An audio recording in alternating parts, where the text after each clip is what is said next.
What is up? What is up? What is up, good people? It is about to go down once again. Once again, let me check a few things, do a little audio check. Little audio check real quick. We're about to get this thing going. Look at somebody come look at this. He says, "Who the F are any of these people in these pics?" Bam Adebayo, an NBA player who got busted with three BBWs. And the other lovely ladies and some gentlemen in that picture is from a show called, see, somebody knows it. Eight at the Table. Eight at the Table. They do a really nice, well-produced show. I like it, even though they say a lot of stupid stuff. But I just like the fact that they do put on a good show. They do put on a good show. They do put on a good show. It's well produced. I want to probably do something like that someday, just without the ratchet tree.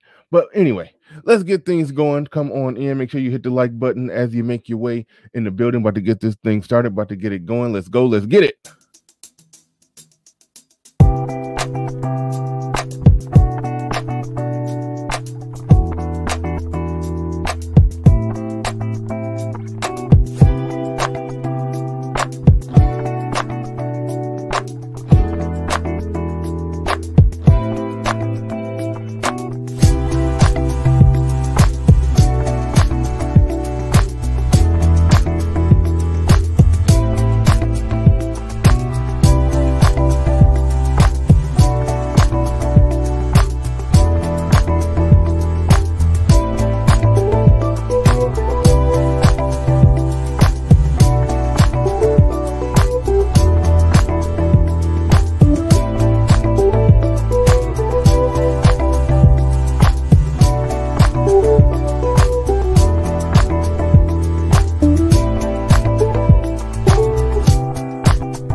Peace, folks.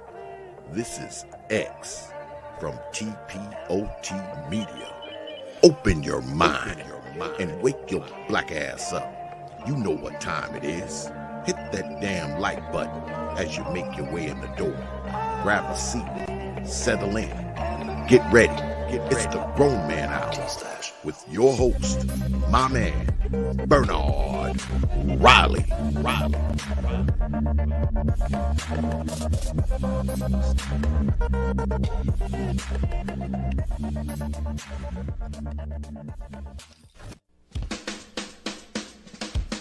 Hey, what's up, everybody? This is Mumia Obsidian Ali.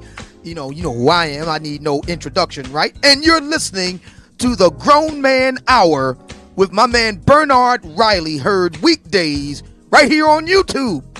What do you think about that? How about that? Now let's get back on with the show. Thank you.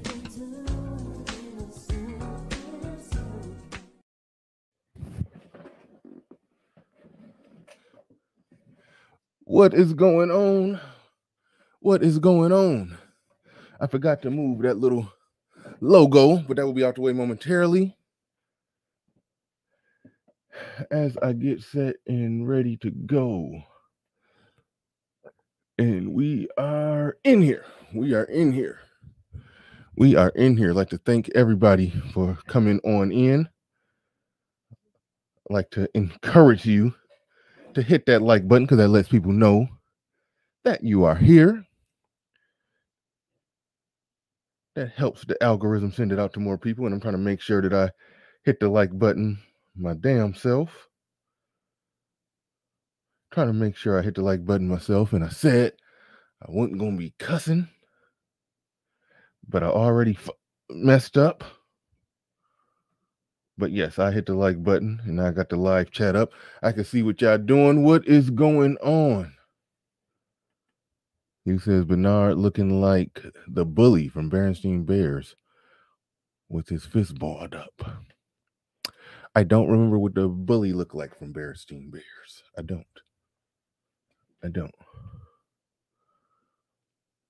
I do know I've been called Brother Bear and all kind of other stuff. Apparently, I look like a goddamn bear. I didn't see I cussed again. Apparently, that's how I look. That's what I found out when I turned on the camera on Black YouTube. All right. Shout out to the early bird squad, those that make it in bright and early before we even get things started here today. I appreciate each and every one of you. Logan JJ in the building first on the comment. He says, if you want to see a savage woman, just go to the family court. Absolutely. That is absolutely 100% true. It's some savages up in there. That came from a conversation. The reason I put that in there, I listened to a conversation from a show called 8 at the Table. It was some interesting things said. So I'm going to be breaking down and analyzing some of that. See the God in the building, Death Racer in the building. I think he's saying what the F to Bam Adebayo, NBA star, out with them BBWs. See the God YouTube Premium says, I had a BBW before and she had amazing pussy. Yeah, that's what y'all always say. That's what y'all always say, because I believe y'all want to rationalize and justify being with the BBW. You see, I've had some BBWs before. And you want to know what their peace leave? Want to know what it felt like? Peace leave. It fell within the bell curve of vagina. So let's not try to make it seem like stuffing your face with fried chicken and ice cream until you get overweight, that somehow all that grease and fat moves down to the vagina area and causes more moisture and secretion or something. Now let's stop that. Let's not pretend like they got something better down there than any other woman. No. You smashed the fat chick because that's what you could get that night. You want to know why I smashed the fat chicks that I smashed? Because it was available. Smash a fat chick or jack off. Smash a fat chick, jack off. I made a decision. That's why you smashed a fat chick. Now, just because you smashing a fat chick, that doesn't mean that that's what you're relegated to. That's what you have to do every night. But every now and then, if you're out there and you care about quantity more than quality, sometimes you're going to do what you're going to do. The old adage, at 10, I'm looking for a 10. At 2, I'm looking for a 2. But don't try to pretend like that 2. Oh, but she had that wet. Cut it out. Cut it out. We don't got to lie on that one, man. We don't have to lie on that one. I went swipe crazy on Tinder. Got a few matches. Hit them up. The only one that was playing ball was one that was, had a little poundage on her from the pictures. But hey, she was down for the get down. I said, okay, come on. And she showed up, as they always do, a little heavier than the picture. Oh, well. Oh, well. That oh, well that got popular around here. Oh, well. It happens. But eventually I did stop doing that. I'm not going to lie to y'all. When I was doing it, but eventually I did stop. And I had less quantity, but more quality. And I was okay with that. I got to a point where I was okay with that. I didn't have to, keep somebody coming. No pun intended, but that was a good one. But yeah. So we don't have to do that. And see, there you go. See, D Weez is trying to bring us back. He says, what that mouth do? Well, fat girls, they get a best. Okay, maybe. Yeah, okay. A chick that's at a deficit may try harder. That is true. I will give them that, but I'm not going to say that being overweight makes your vagina have more moisture. It doesn't.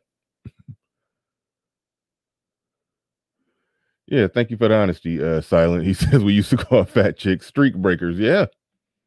Yeah.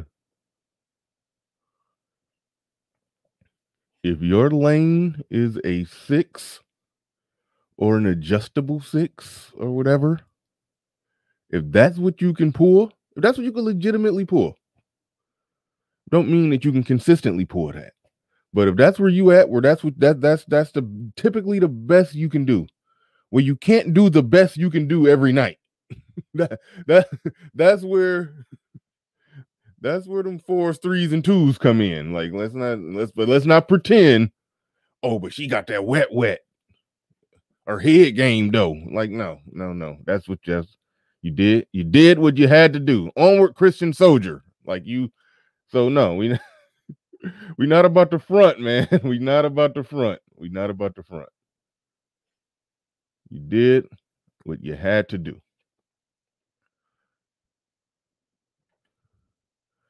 Says you have BBW in the title. He was with big white women. Yes, that is correct. Careful. Oh, this probably about to suck. Thank you. Wait, don't go nowhere. Hold on.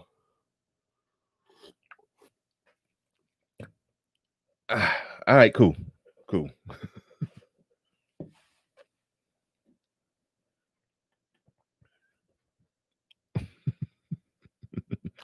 He says excuses to hit fat biatches. No excuses here. I tell the truth, like Will Smith in that movie Concussion. Tell the truth. I tell the truth.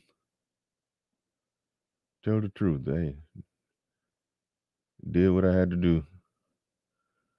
Mr. Shane Vicious is keeping it real. Says BBWs are slump busters. Yes, they are. That brings us into one of the topics. A 6'9" NBA player shouldn't need a slump buster. A 6'9" NBA player shouldn't need a slump buster. But we see that in the title. Let me go ahead and pull it up.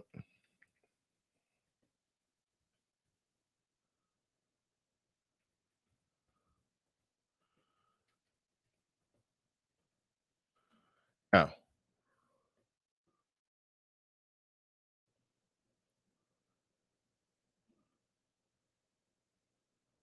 I'm legit divided on this.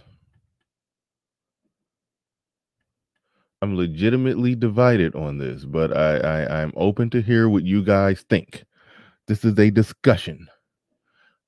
Oh, and by the way, Mr. Shane Vicious dropped a $2, $1, $2, $3, $2 super. These last $2, I'm not gonna lose. I'm legitimately divided on this because people can do whatever they want to do. They can mess with whoever they want to mess with. And you know what? I just figured out I'm going to use O'Shea's version of this because O'Shea covered it. That way I can make sure I don't get this copyright strike. I'm sitting here nervous using somebody else's content, but I'm sure O'Shea will let me rock. So give me a second. I'm pulling up O'Shea's video because O'Shea covered it. And O'Shea played the video, and my camera just went off, fellas. My camera just went off. Give me a minute. I apologize for the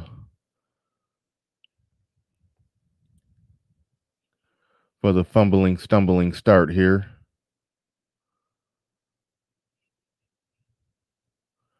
I apologize for that, but hold on. We're just going to play. Just want to make sure everybody understand what we're talking about here. Just want to make sure everybody understand, generally speaking, what we are talking about here. Not going to play all of O'Shea's stuff, but just want to play it just enough. I'm going to do it without the audio too.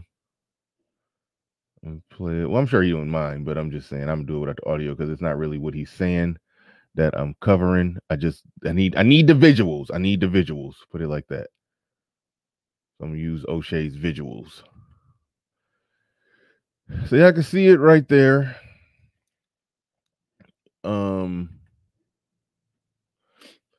This chick here, she don't look really big. So okay, this one looked clearly big. This one looked big and funny built and Rosie O'Donnell-ish in the face, and that was the one that got closest, was most close and most kind of snuggly with him a little bit. And just look at the optics; it looked bad because we looking at this normal this normal Joe White guy is with a better looking white chick. I mean, it's not a good look. It's not a good look. It's not a good look. Or is this white chick with this guy right here? But either way it go, these are non-NBA players. This is a dude worth 20 mil, at least. I don't know what he make. I don't know what he make. I didn't research that. That's not important. He's in the NBA and he's a damn good player. And I believe he just recently signed a contract, just recently earned a contract. I think he won most improved player. So he's on the way up. He's on the way up. He's getting that money.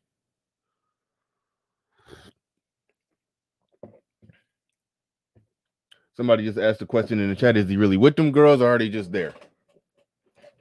We about to get a little slight bit of evidence. Hold on.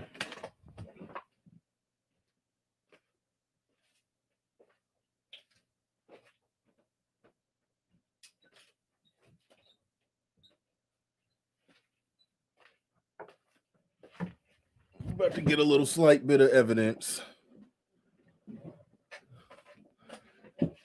These last $2. Hit that like button. Hit that like button. We're supposed to be recapping the last show first. That's what we're supposed to do first. Because that last show was a doozy. No way I could top that one. No way I could top that one. I thought about drinking from the same well again and doing basically the same similar topic over and over again. I thought about doing that, but I said no, I'm gonna keep it pushing. I'm gonna keep it pushing. But 180 people in here before the 20-minute mark, that's normally ain't bad. It normally mean we probably gonna hit 500 today. Probably gonna hit 500 today when it all get going. So make sure y'all hit the like button. Hold me down, as they say. Hold me down on the likes. We got 181 people in the building. Only 70 on the likes. Let's get that up. DVD in the building, says Cynthia G, who they really choose. Man, he giving her all the ammunition she need. That's what I hate about this. That's part of what I hate about it. He's giving her all the ammunition she need, and yeah. So that's in it of it.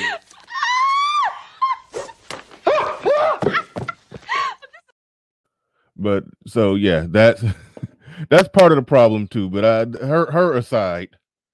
But yeah, shout out to you. Appreciate the $5 super chat. You are right.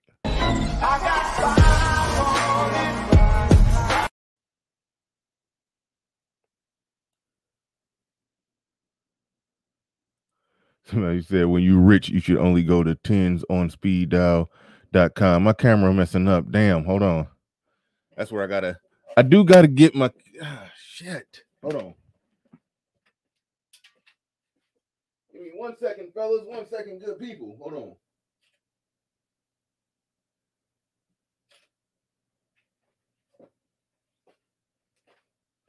All right.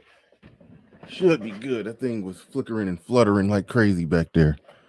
It should be good now. Should be all right. It should be good. But yeah, it ain't a good look. Somebody said that when you're rich, you should only be going to Tens on Speed Dial. That app does not exist. tensonspeeddial.com. Shout out to Zero. I think he invented that website in his mind. That's his intellectual property. That word again.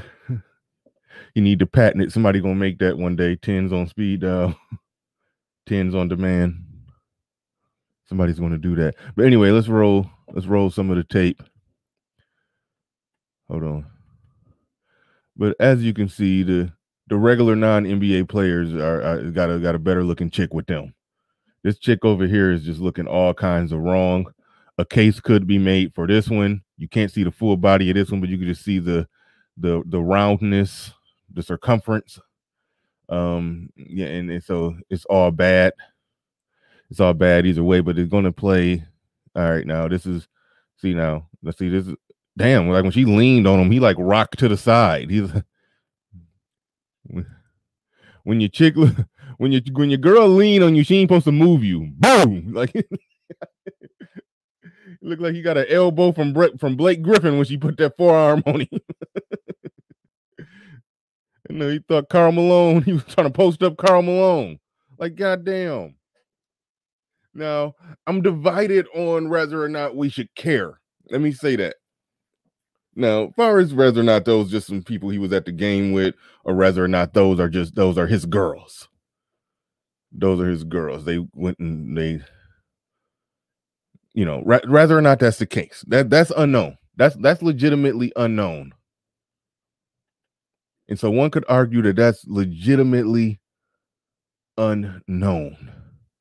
But typically, if a chick is on you like that and leaning on you like that, and y'all in some little, booth during the game, y'all in a little private VIP booth during the game, you up there with 3 broads and one of them leaning on you, chances, I mean, if they was hot, we would naturally think that's what it was. Shout out to Goshen. Yeah, she claiming him. It is. If he ain't claiming her, she claiming him. God damn it. Like, this don't look like no Make-A-Wish Foundation situation. Them is women. We can't deny that. Those are his girls. This ain't the Make-A-Wish.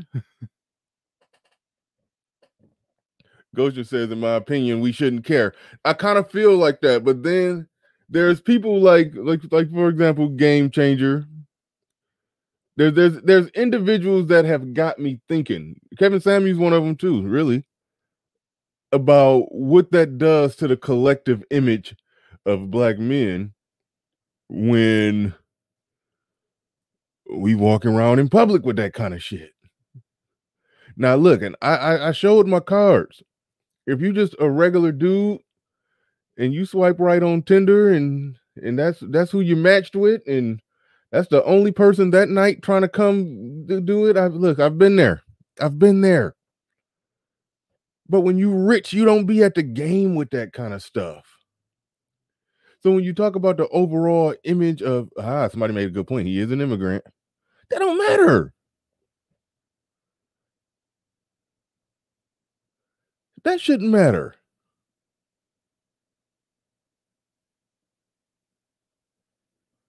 That shouldn't matter. Like, that looks goofy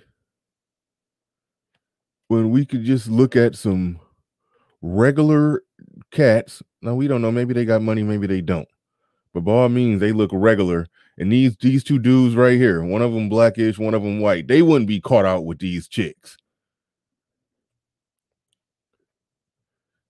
So how is it possible that you can make, I'm about to type in this man's salary.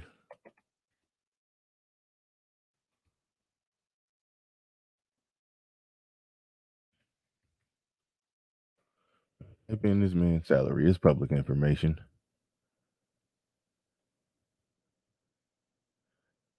He makes, whoa, he got broke off. In 2020 was a 20, okay, the 2021 season, which would be this season, he only made $5 million, but he must have signed a really good contract extension, because next season he's going to be making 28 million. He made 5 million. He's making 5 million right now. Going into next season, he's going to make 28 million a year. Then the season after that, 30 million. Then the season after that, 32 million. And so I say it's no excuse for this, but then again, yeah, GA boy on it. Yeah, he just signed a new deal. He legit just signed a new deal. But it don't matter if you're making 5 million. If you making $120K a year, you shouldn't be you can not be at the game.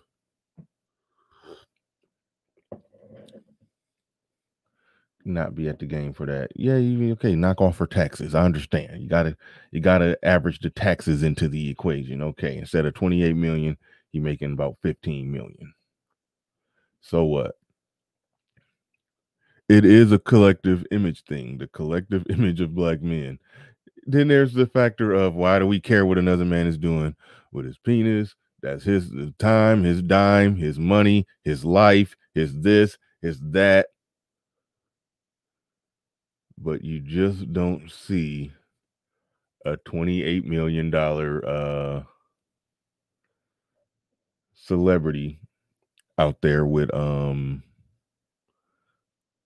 that type of lineup. You just don't see it. You just don't see him at the game with it. You just don't.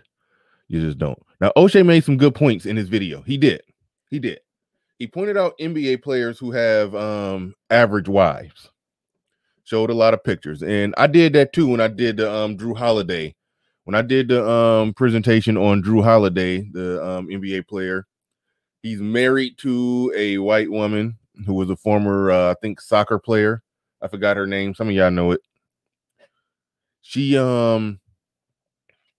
they donated $5 million to black causes, black initiatives. Basically, the remainder of his salary, he had like a $25 million salary. He wanted to donate the remainder of it for the year to black businesses or black organizations, which was a wonderful thing. It was a beautiful thing. That's good. You know, fist in the air. We get it. His wife, the soccer chick, yeah, she was average looking.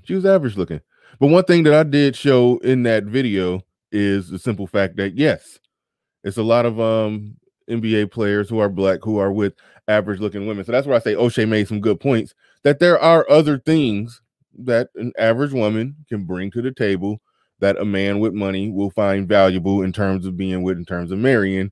Like, for example, nobody's saying that Bill Gates or any of these rich men, even if you pull up old pictures of their wife, nobody say she was just some knockout superstar, some hot, chick, some Victoria's Secret model. There's the Donald Trumps, of course, who, he gotta have his dimes, he gotta have his dimes.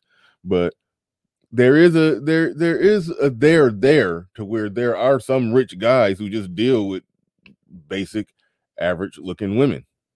Or in the case of the girl in the black, I was going to say tank top, but that's probably a bedspread, probably a bed sheet. I don't know what that is, but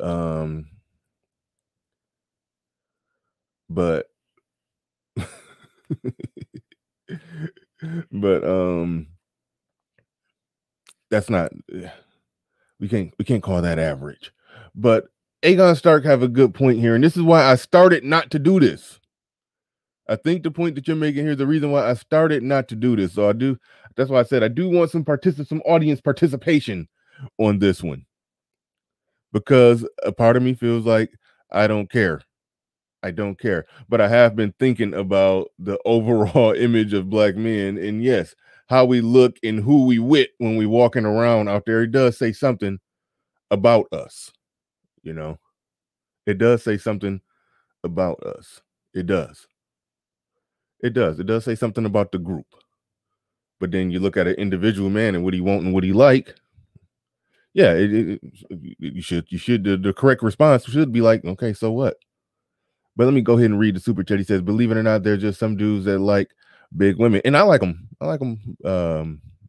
Bigger than skinny.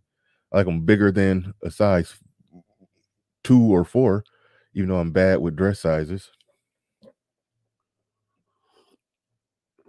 Even though I was just recently in a dressing room when my woman was trying on some clothes, because she had to go to a funeral, so she was trying on some dresses, and I was just in the dressing room with her, and she was putting on the dress, and I don't even want to say the dress. It's going to cause some problem. Okay. this is going to, I don't want to. Okay. Right here in this area, what I found out is that she's pretty close to a 6 in this area, but nowhere near a 6 around the hips and the ass area. I didn't know that. She had on a dress that was an 8, and she had a little room just a little room. So she probably can squeeze into her right here is real small, but her hips and ass might be like a 10 or 12. I don't even know. I don't know dress sizes like that. But either way it goes, whatever she is, I like it. And just looking at just the wideness of her hips and her ass and her thighs and everything, even though I just found out right here, she's pretty damn small. I mean, I knew it because that's what I grip when I'm hitting it, but that's another story. But I didn't know that it was mathematically, close to a 6. So yeah, you're talking to somebody like I thought she was probably an 8 right here, 12 at the hips. I don't know. I don't know dress sizes. I don't know. But either way it goes, she's larger than the 2s and 4s.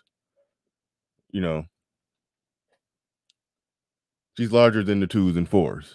And I do like them larger than that. I like them thick. I've shown images of body types of women that I like.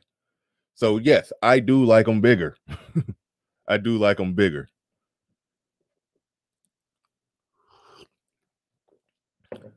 But he says, believe it or not, some dudes just like big women. We don't know if he's had 10s and still preferring big chicks. Well, he definitely has access to 10s. Like Lil Wayne. Yeah. How is this not dick policing? To some degree, it is. I will concede the point. To some degree, it is. I will concede the point. And that's why I wrestled with whether or not I should even talk about it. But I just stepped back and looked at it in asking the questions. Does it make us look bad when our millionaires are walking around with fat white women? That's a fair question to ask. Dick policing aside.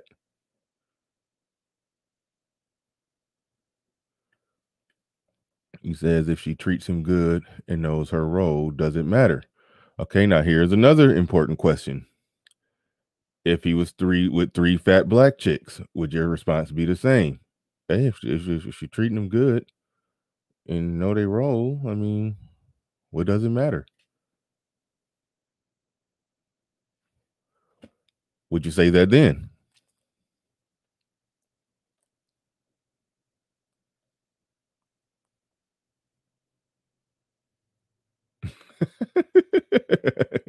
Shout out to Truth as I Know It. That the bottom row has 4 women and 1 man.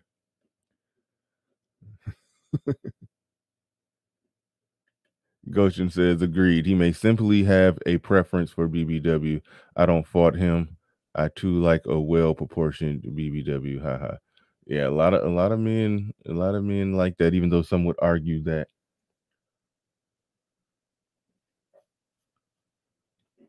Aha. That's a good fair point right there. Dudes with fat black women all the time. No one says anything. When me and my woman went along the Detroit River Walk. I don't live in Detroit, but it's not very far. We go hang out there here and there and then get the hell out. But we went around, the Detroit River Walk. There's a Detroit River right there. You can look across the river and see Canada. You can actually see them partying in a different country and hear the music that they over there partying to while we over here partying. And it's just pretty cool scenery, just seeing, another country that look damn near swimming distance away, even though you'll drown if you try to swim across there. Well, Michael Phelps could swim in that distance. I couldn't. I wouldn't make it in. I'm a decent swimmer. But anyway, and I told this story before where I'm out there and I'm looking and I noticed some black men out there with fat white women. I noticed like 3 or 4 of them. And then I said, let me back up and start counting. Because, I mean, you run into probably thousands of people out there. So let me back up and start counting how many black men out there with black women. And I counted over 20 of them. How many black men were out there with fat black women? I counted over 20 of them. Red Sings the Blues in the building. He said, check your email, Bernard. I'm going to have a panel soon, and I'd like to have you on it. Yeah, I saw that you had sent me an email about that. I thought I missed the date, the time. I'll check it, resend the email or send the email again, because I know you hit me up with that. If I can make it, I'll certainly be there. Shout out to you. Appreciate the $5.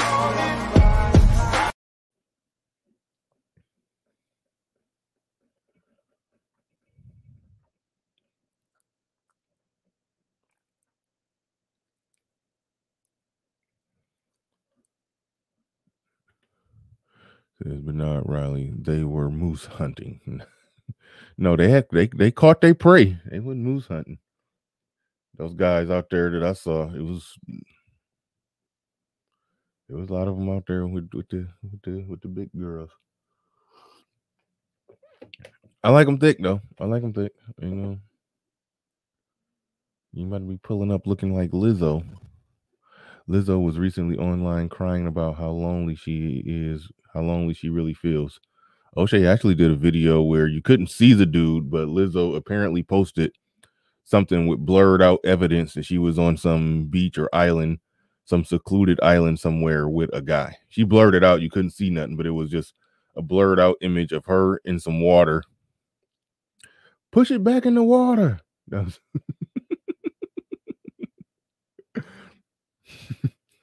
you see a fat chick laying on the beach. Push it back in the water. But yeah, she showed the video of her out there, and yeah, she was out there with a guy. You can see it. I mean, you could tell that it was a guy, and they were, you know, close together. Looked like they came in for a hug or some type of, you know, kiss. But it was blurred out to where you won't see nothing, but you can kind of tell that he was skinny and she was fat. That's all you could tell. A far away, blurred out image of a skinny person and a fat person coming together in slow motion and did something and then separated. All right. He says, why didn't he call Lil Wayne to help him find some attractive BBWs? Yeah, Lil Wayne would have helped her out. Is who ashamed of who? No, she posted it. She blurred it out. He ain't had no say in the matter. He was her hired gun that day. What you talking about? Shout out to Indigenous TV in the building.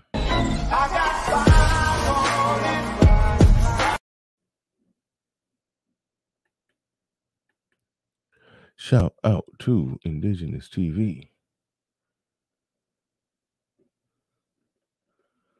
But yeah, don't want to spend too much time on that one, but it is something that we will revisit. Shout out to Pablo, who points out all the time that when we say we want a certain type of woman, this is sort of off topic, but you can draw parallels. When we say we want a certain type of woman, that's what we're saying. What black men tend to be saying or seem to be saying as a group. We're saying we want a certain type of woman, but the things that we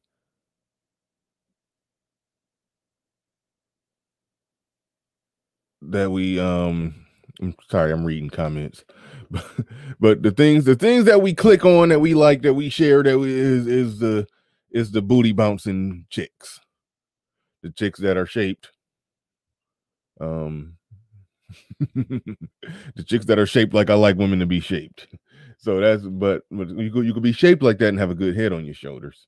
But what do we give the attention to? What do we give the attention to versus what we're saying that we like? If we really like this thing that we're saying that we like, typically you think a market would be created for it. That's sort of how it works, supply and demand. But either way it goes, that aside, it is a conversation worth being had, and I think you can have that conversation without just outright depolicing.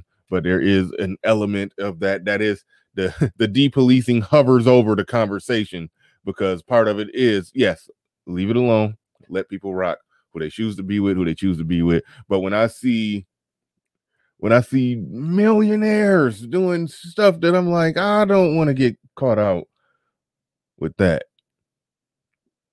You know, that a man likes what he likes and shouldn't be afraid to stand on it regardless of public opinion. All right. I guess black men like weird shit. All right, cool. Moving on. Moving on.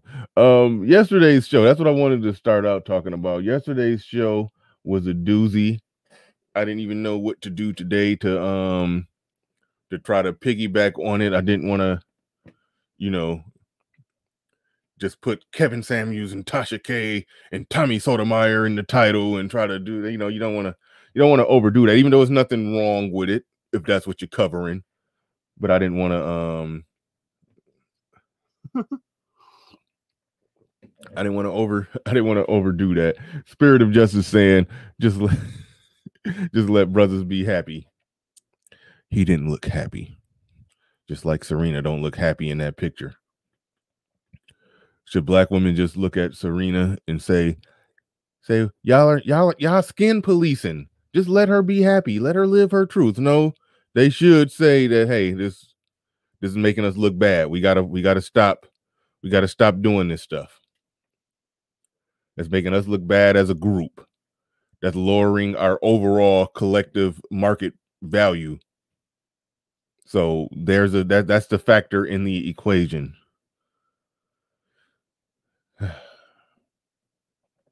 But yesterday's show, where I wanted to watch I wanted to do a recap of what I thought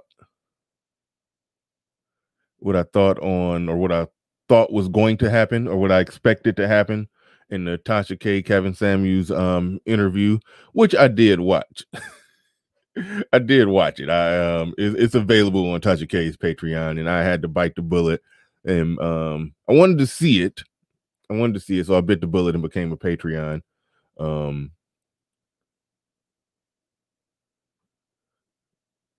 I wanted to avoid the Patreon. See, I can't read comments and talk at the same time. I'll deal with that one because I didn't even see the so-called beatdown he gave to Jessica X. I didn't really see it. I caught the tail end of it when she was on. I think she was on his show, and I don't even think it's up right now. I think he take it down and put it back up later. But yeah, I gotta quit reading the comments so I can actually talk. But I will deal with that one. I will definitely I will touch on that one. But I wanted to talk about that. I bit the bullet. I paid $15 for the Patreon of Tasha K, and I actually listened to the whole video, the whole interview. It was pretty good. I may do some further content on it. I might do, I don't know, I'm about to get back on doing some more pre-recorded stuff. I might do some pre-recorded stuff on that. But it was interesting because I wanted to cover that. I was trying to cover the Derek Jackson thing. I'm gonna push that to the side. I pushed the Dr. Umar Johnson to the side. Tommy Sotomayor ended up coming up. And I do think, even though, Tommy went Tommy, and y'all know me, I give OG respect. Even when Angry Man pulled up, I snatched the mic out the hand of Truth. I got to give it to Angry Man. I even dropped people down. Got to give Angry Man his OG respect. I do give people their OG respect. I'm making a living doing this type of content, and it's people who I know set the table and laid down the groundwork and the foundation for a black man to be able to come up and just hop right in this algorithm and do their thing. So when I'm talking to people who put in that work before it was even who laid down the foundation of this building, I gotta get them their respect. But ultimately the conversation, the back and forth that happened between me and Tommy, where somebody is saying, I have avoided a beatdown. I asked him all the right questions. I think I asked him all the right questions, and he gave answers that were, some of them was good answers. Some of them were, I guess, acceptable answers, but not completely satisfying. I'll say that. And normally when I got somebody else on the show, like if I got Paco, shout out to Little Big Nate, like when I had Paco, I hate to call him this, Paco the Pillow Biter, but that's what Little Big Nate called him, and the shit is funny. But when I had him on here and I asked him a question and he gives me an unsatisfying answer, I'm going to drive the point home on him and make sure to let it be known you just said some bull. But if I got an OG in the booth, I'm going to ask the tough question. If they give an answer, whether I think the answer is satisfying or not, I'm gonna step back and let the OG have it. That's how I am. I ain't trying to go to war. So, but I asked him some good questions. He said something about, I don't even want to put words in his mouth. But no, the question, do we understand why Kevin Samuels would want to distance himself from him? For the same reason Barack Obama, while running for office, after he sat in Reverend Wright church for 10 years listening, and probably agreed with a lot of stuff Reverend Wright said, Do you understand why Barack Obama would want to distance himself from Reverend Wright when he started running for a higher office? You know, I think that's a fair question. And that's a legitimate, I believe that's a legitimate reason why Kevin Samuels don't want to collab with Tommy Sotomayor. I have no insider information, no insider baseball on this. This is just my thoughts, just shooting from the hip. These are just the thoughts in my head. I think it makes sense because Tommy Sotomayor, even though they are saying a lot of similar things, even though I think they do stand for a lot of the same things, Tommy Sotomayor has that stench on him of just this nigga who just talk shit and hate black women and this or that or blah, blah, blah. Kevin Samuels have been able to talk a lot of the similar talking points without getting that stench on him. So why would he go and get that stench on him? You know, why would he go and stand next to him? You know, that I think that's a legitimate point that and you know, Tommy he responded, he gave his answer, and I'll just go ahead and, you know, hey, that's your answer is your answer. But I think that is a legitimate question.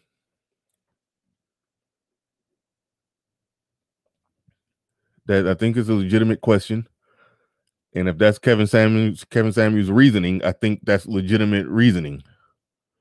I think that's very legitimate. You know, it was a number of things that I asked him. We got down, and he basically said he's doing it. It's a content strategy, and that's where I kind of pumped the brakes and more or less kind of checked out. Once you tell me it's a content strategy, then I understand. Once you tell me that you're doing it for the same reason that Saint in the Center went after alpha male strategies and everybody else, once you tell me that, then it is what it is. And then it'll just turn into me just saying, or somebody just saying, yeah, but you sound weak, or you sound like this, or you sound like that, or this makes you sound jealous, or you called him the G word. You called him that. You shouldn't do that. Don't call him names.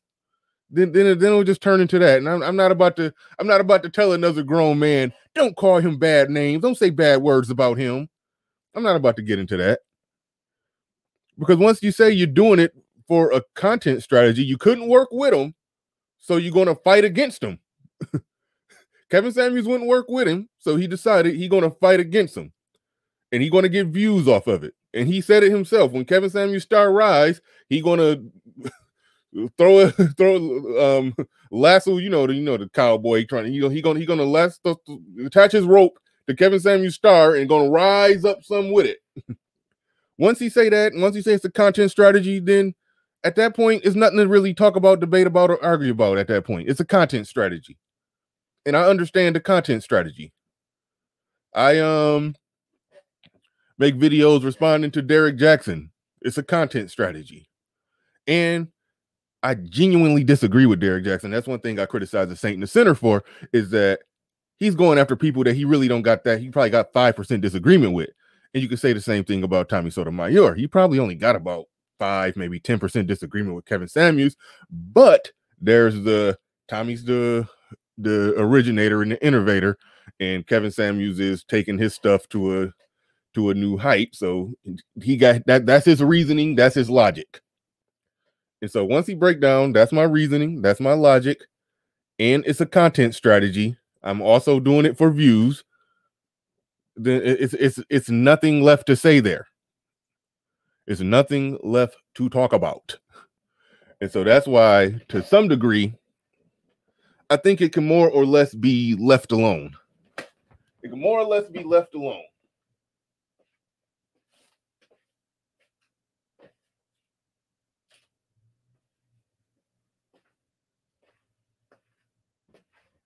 Because I really, truly, I'm hearing conflicting stories. Somebody said he got embarrassed on her channel. Well, no, I think Fantastic came up. I think, Fantastic probably came all guns blazing. Fantastic don't operate under the same OG rule as I do, where I give respect to the OGs. Fantastic don't give a damn. So I know Fantastic probably came in, all guns blazing. I do know that. I think I caught a little bit of that. But then I do understand that apparently when Jessica X went on Tommy's show, it was something where he said, "Prove this. If you can prove this, I give you $100." And she came up and she tried to explain something or prove something. I'm probably botching the chronology of how it happened. And she apparently, supposedly, couldn't do it. And he ended up kicking her off. And that was that. He ended up kicking. So based off, I think what people are saying that he won his back and forth with Jessica X when it was just the two of them on. But I think on her show,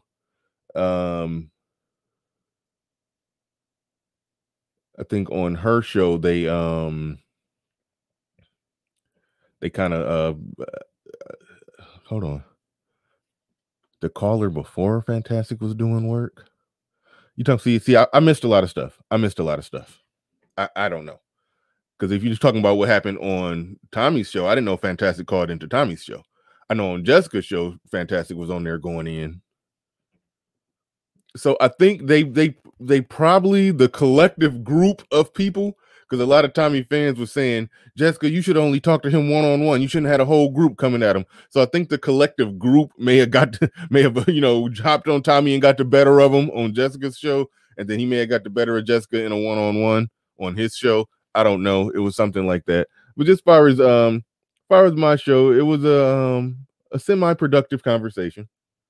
I think I asked him every question that I needed to ask, that got down to the bottom of everything I needed to get down to the bottom of, to where I have no further questions, Your Honor, on the whole subject of Tommy Sotomayor and Kevin Samuels. I really don't, even though I may milk it out for some views and do a pre-recorded video on it, which means I shouldn't have been rambling about it right now. Indigenous TV said Kevin Samuels and Tommy Sotomayor reminds me of Stringer Bell and Avon Barksdale. Okay. I need to go and watch more than just season 1 of The Wire, so I can really, really get that reference. But shout out to you. Appreciate the super. Hey, y'all came through hard and heavy on the super chats.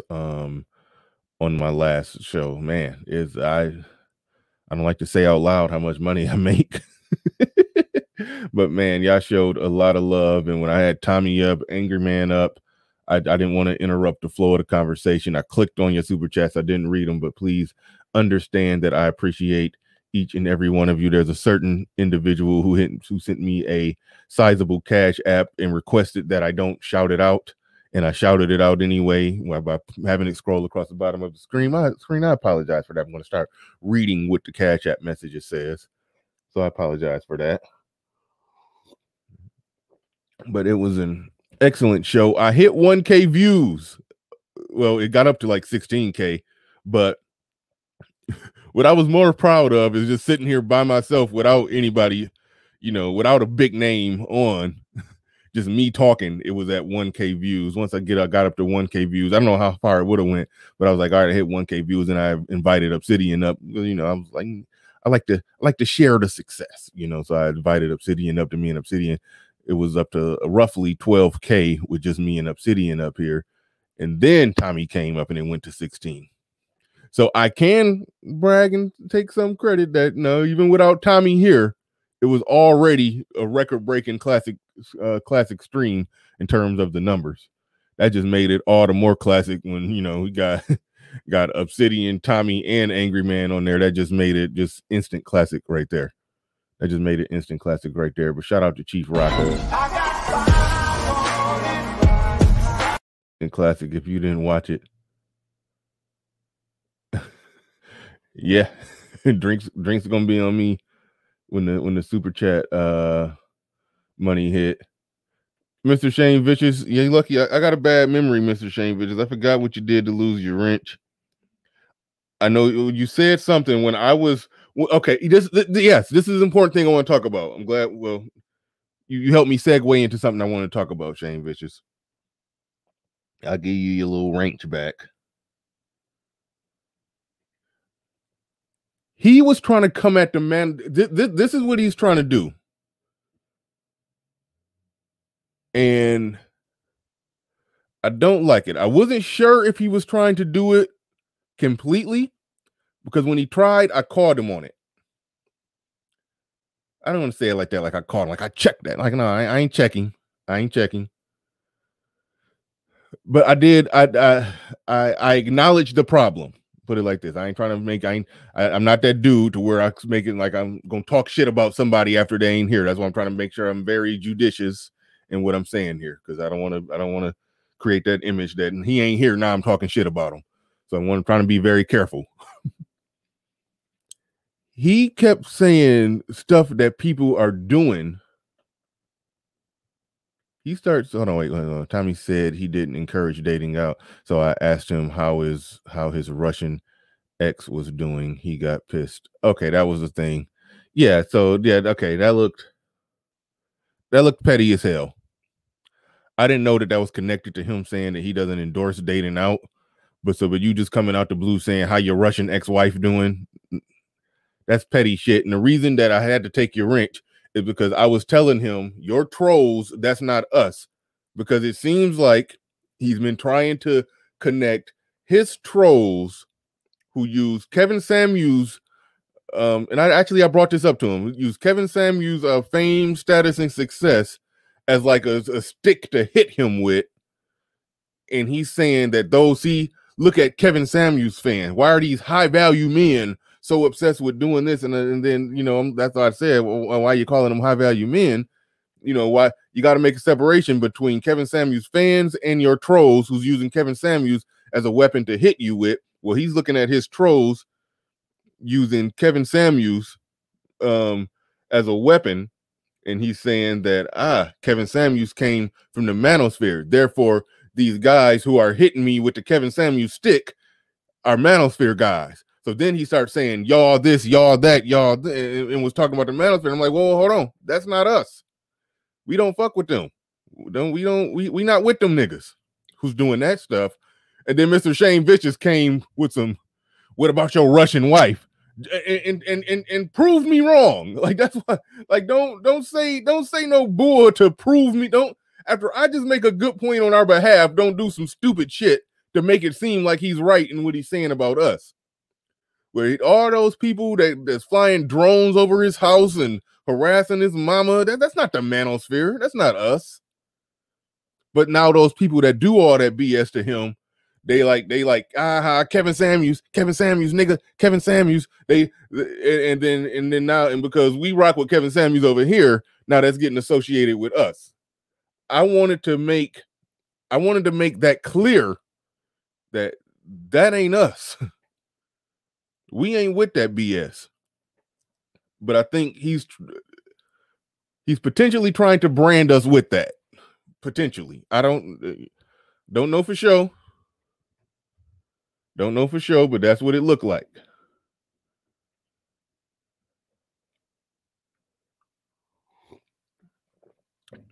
But get out of that man personal stuff, though.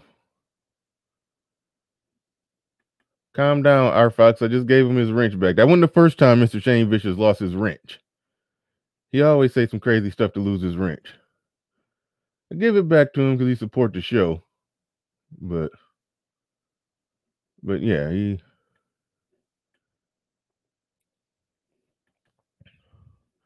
The antisocial socialite says, exactly, Bernard. He just uses his trolls as an excuse to justify his beefing with everybody. That might be a fair point. But at the end of the day, let me make it very clear. Got nothing but respect for Tommy Sotomayor. I said, well, one thing I've always said, you'll never see me go against the Manos. Well, I can disagree with individuals in the manosphere, but I'm not going to take a crap on the manosphere. Why? Because I'm eating off the manosphere. I make a good living, work from home, make a good living because of the manosphere. So I I'm never going to not claim it. I can't eat off of it and not claim it. That's just, that ain't right. And Tommy Sotomayor is not a part of the manosphere. He didn't start the manosphere, but he is an OG pioneer So just like I'm not going to disrespect the manosphere, I'm not going to disrespect Tommy. That's how I operate. That's how I roll. Some could disagree. My man Fantastic clearly disagrees. Fantastic don't care. He will come all guns blazing. He don't care who it is. But that's where I'm at with it. That's how I operate. And the general principle. I mean, Kevin Samuels say, I don't beef. I'm with that too. I don't beef. I've been doing this. Well, started going live January 2020. Really took off and started getting traction around probably March. Well, I was monetized April 2020. Put it like that. I was monetized by April 2020. So I would say a year from the time I was monetized up until now, a year and some change. A year and some change. And haven't had a single solitary beef. Like I'm in a headspace where, Tommy talk about how he type his name in to see who's talking about him. When I type, I can type my name in and see, and I won't even click on the stuff. I won't even click on it. Sometimes I might be scrolling and see somebody, doing a response. Well, most people they'll just do a response to what happened on my stream. It's normally not that jazz nigga Bernard Riley. So it normally ain't nothing like that. But like I can just keep scrolling and not even watching. I'm in that comfortable and peaceful of a headspace to where I don't even got to fill my mind with it. Have enough nonsense going on my own show to be worried about or concerned about that. Ash L in the building. He says there's a couple of people that be in the chat that was talking crazy about the manosphere on Tommy's show the other day.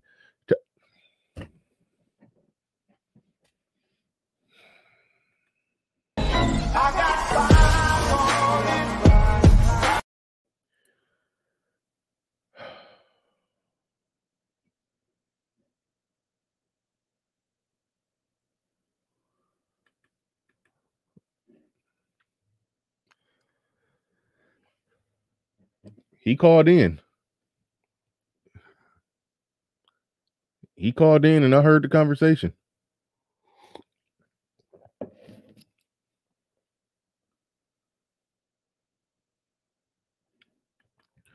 He called in and I heard the conversation. I just say that.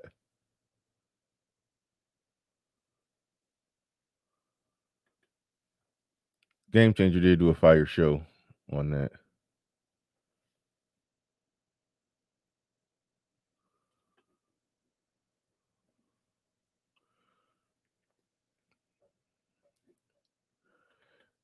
Kukamazi, I understand what you're saying. Tommy Sotomayor was up there taking a collective shit on the manosphere, on the black manosphere, and pulled out every possible bunch of weirdos. You can't get no pussy. You're sexually frustrated. You're ugly. You're this. You're that. He went full Taz exclusives on the manosphere. And Ty City came up there and gave him a high five. That happened. And unprompted, he brought up the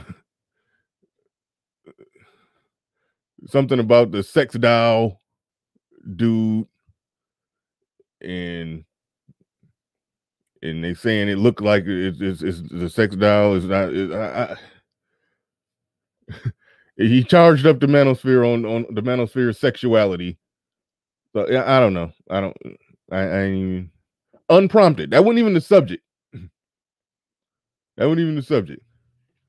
They ended up saying some of them was okay with a dude with a sex doll because a sex doll looked like a woman. What else looked like a woman? A tranny.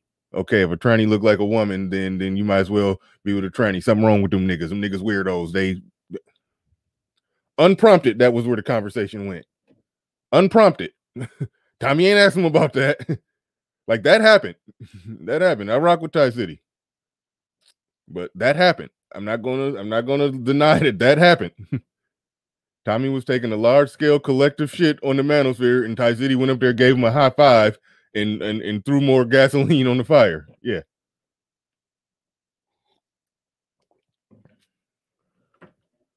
That part I found odd. And keep in mind, I'm not a trick, but I have supported. I mean, I have no problem with guys who pay for it. Do you? So this isn't a criticism of Tommy Sotomayor, but he is a card carrying trick. We all know that. So how does a card carrying trick criticize a guy who bought a stove for somebody who he was fucking? I didn't get that one. I didn't get that one at all.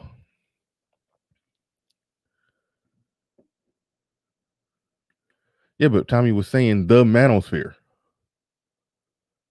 They were saying the manosphere. Them dudes. They this, they that, you know. So yeah. Like that it happened. I mean, listen, I rock with Tie City, but that happened. I mean, I'm not about to. This ain't a call out, air out Tie City show. No, I don't do that. But with somebody on a platform that big taking a collective shit on the black manosphere, and yeah, he went up there and gave him a high five. Yeah, that happened.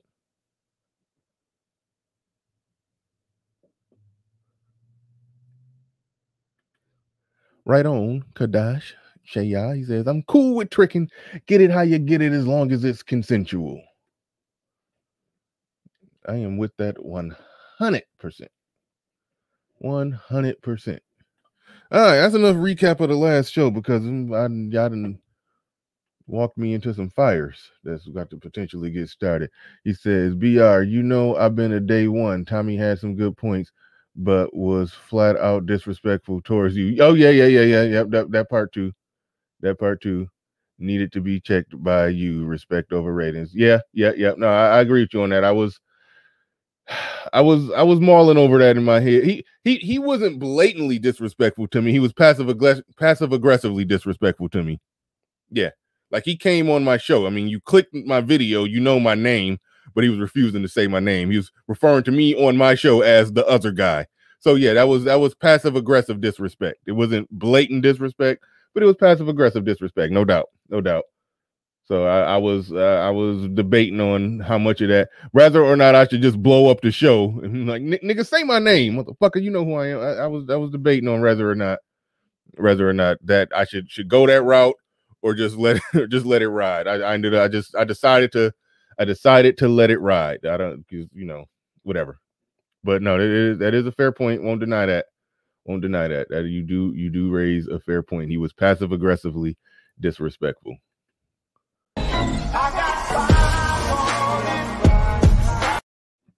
But he says everybody else's name when he go on their show, no matter how big or how small they are. So I wonder what made him I never made myself known in his chat room. I never posted a comment in his chat room, never super chatted Cash App, never did anything, never, I always just listen to Tommy in the clouds. When I listen to Tommy, it's just in the clouds. I didn't know he knew I existed until he showed up in my chat room. And it's a lot of people like that who they didn't know that Tommy knew that they existed until he showed up in a chat room and took the link. But he addressed them by their name. So I wonder what was it that made him. I wonder what that was about. It's a lot that could be said there when you just questioning what was that really about. That I don't know, and I was speculating. I was thinking on that, but I don't even want to put it out there. But whatever. But anyway, Indigenous TV, Mr. Samuels and Tommy need to bury the hatchet. That ain't happening. Life is short, and grudges shouldn't outlive you. If they did a show together, imagine the money and views. Don't let petty beefs void the check. I don't know if Kevin Samuels will get more than 30,000 views. He already get 30,000. I don't know if he would get more doing a one-on-one with Tommy. I would love to see it. But I can understand completely if he doesn't want that stench on him. I get that completely. But shout out to the 10. What do we get for $10? Everything you want. Everything? Everything. Okay. No, Bernard, if you like Kevin Samuels, you're automatically his enemy. But my question is why we got so many double agents in the clouds? Interesting question. Interesting question.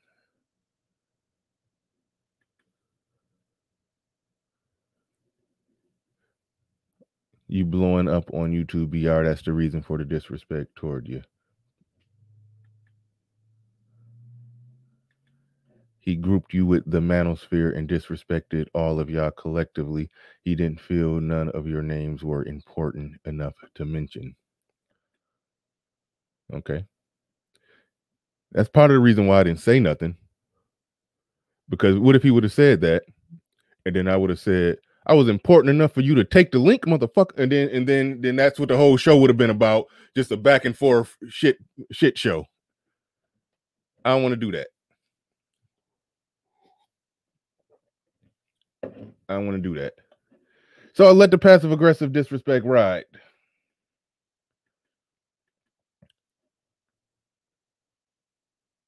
Let the passive aggressive disrespect ride.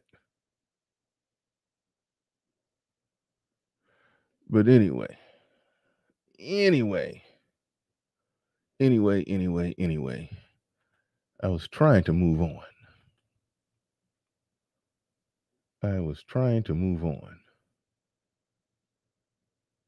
Damn it, I may save what I was about to do a response call in reaction video to for a later date.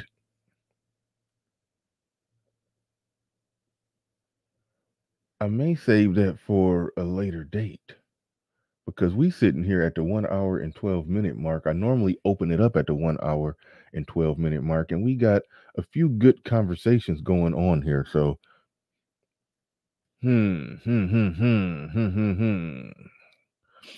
know what? I'm gonna go ahead and drop the link. I did cover the Bam Adebayo topic.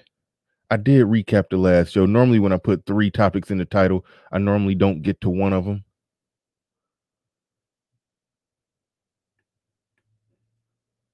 So I'm thinking I might go ahead.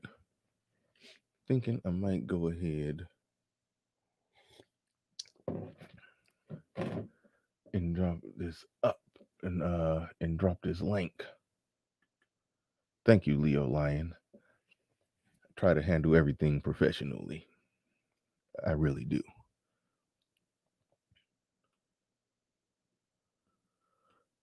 I'm gonna go ahead and drop this link. But anybody that wants to come up and have their say, and I may just save. Shout out to Coach Ali's Corner. We got to get you back in the building. I got to get you back in the building. Says coming in late, was watching your interview with Dr. Black. That was a classic. Oh yeah. I'm trying to put together some more of those. I like to interview people I disagree with and have a good debate, for lack of a better word. A good debate. I do like to do that. He says, way to hold your own and control the convo with your soft skills. There was some lack of soft skills at times. I had to get a little rough at a few moments. But no, I like the conversation to just be, a regular conversation back and forth, tit for tat. Little tit for tat, little back and forth, point counterpoint. I do like that. I like for it to be like that. But shout out to you. Appreciate you coming on through with the $10. I'll be damned. I'll die and go to hell and play blackjack with the devil before I give you $10. That's what I want to know. Shout out to Coach Ali's Corner. Shout out to Snuggles, the super chat champion of the world. He says, Bernard, I am proud of you. You are okay, Snuggles. You need a comma after that. Let me not correct your because I'm horrible at myself. Bernard, I am proud of you. You are strategic with how you handled confrontation. You are a wise man. You handled everything perfectly. Thank you, Snuggles. I appreciate that. Hi, I'm Snuggle. Snuggly softness. That's really less expensive. Thank you very much, Snuggles. I appreciate you. All right. We do have one person in the chat, in the back chat, I should say. One person in the back chat. Go ahead, you got the floor. CJMBM, what's going on? What you got? All right, peace, Bernard. Shout out to everything you've been doing. You really been doing your thing lately. Numbers jumping up, so congrats on that. Appreciate it. As far as this whole Tommy thing goes, I just think like it's interesting that he doesn't pop up into the manosphere until after somebody blows up bigger than him, and now all of a sudden he wants to hop on panels all everywhere. That's just interesting to me. Yeah, I know. I noticed that too. It's almost like he for a good little while, he more or less ignored the manosphere. I mean, other than a slight run in here and there, every now and then he may pop up, or every now and then he may have a good conversation with somebody involved here and there, or a little slight beef with somebody here and there. But overall, he kind of did just ignore it. Like he was up on his heel. You gotta mute up while you're not talking. But it was like he was up on his heel. Everybody else, y'all was down there. Then it's like Kevin Samuels blew up somebody who was down there, blew up and went all the way up to the moon. And now he's So I don't like to try to figure out somebody's exact reasoning as to why they're doing what they're doing. But he did ignore the manosphere for a while, and it does seem as if, I could be completely wrong, but it does seem as if that now he's kind of trying to make an enemy out of the manosphere to some degree. That could be it. Almost like he can't get the collaboration that he want with Kevin Samuels, and understandably so. I mean, that happens. There's people that I've reached out to that are bigger than me that just left me on red and ignored my DM. It happens. Just like he was ignoring Kevin Samuels when Kevin Samuels was trying to was trying to work out and collab with him. It happens. That's just a part of the game. That's a part of the business. But now failing, not able to get the collaboration that he wants with Kevin Samuels, and he can't get the fight that he wants with Kevin Samuels. So it's like he's coming down here. Let me fight with the space that Kevin Samuels came up out of. So I don't know. I don't know the exact reasoning. I don't claim to know the man's heart. But yeah, that's part of what it looks like is ultimately going on there. That seems to be what it looks like is happening. But I don't know. I could be dead wrong on that. But what's your general thoughts on that? Yeah, because I'm looking at it like he disappeared on me. He disappeared. And let me say this.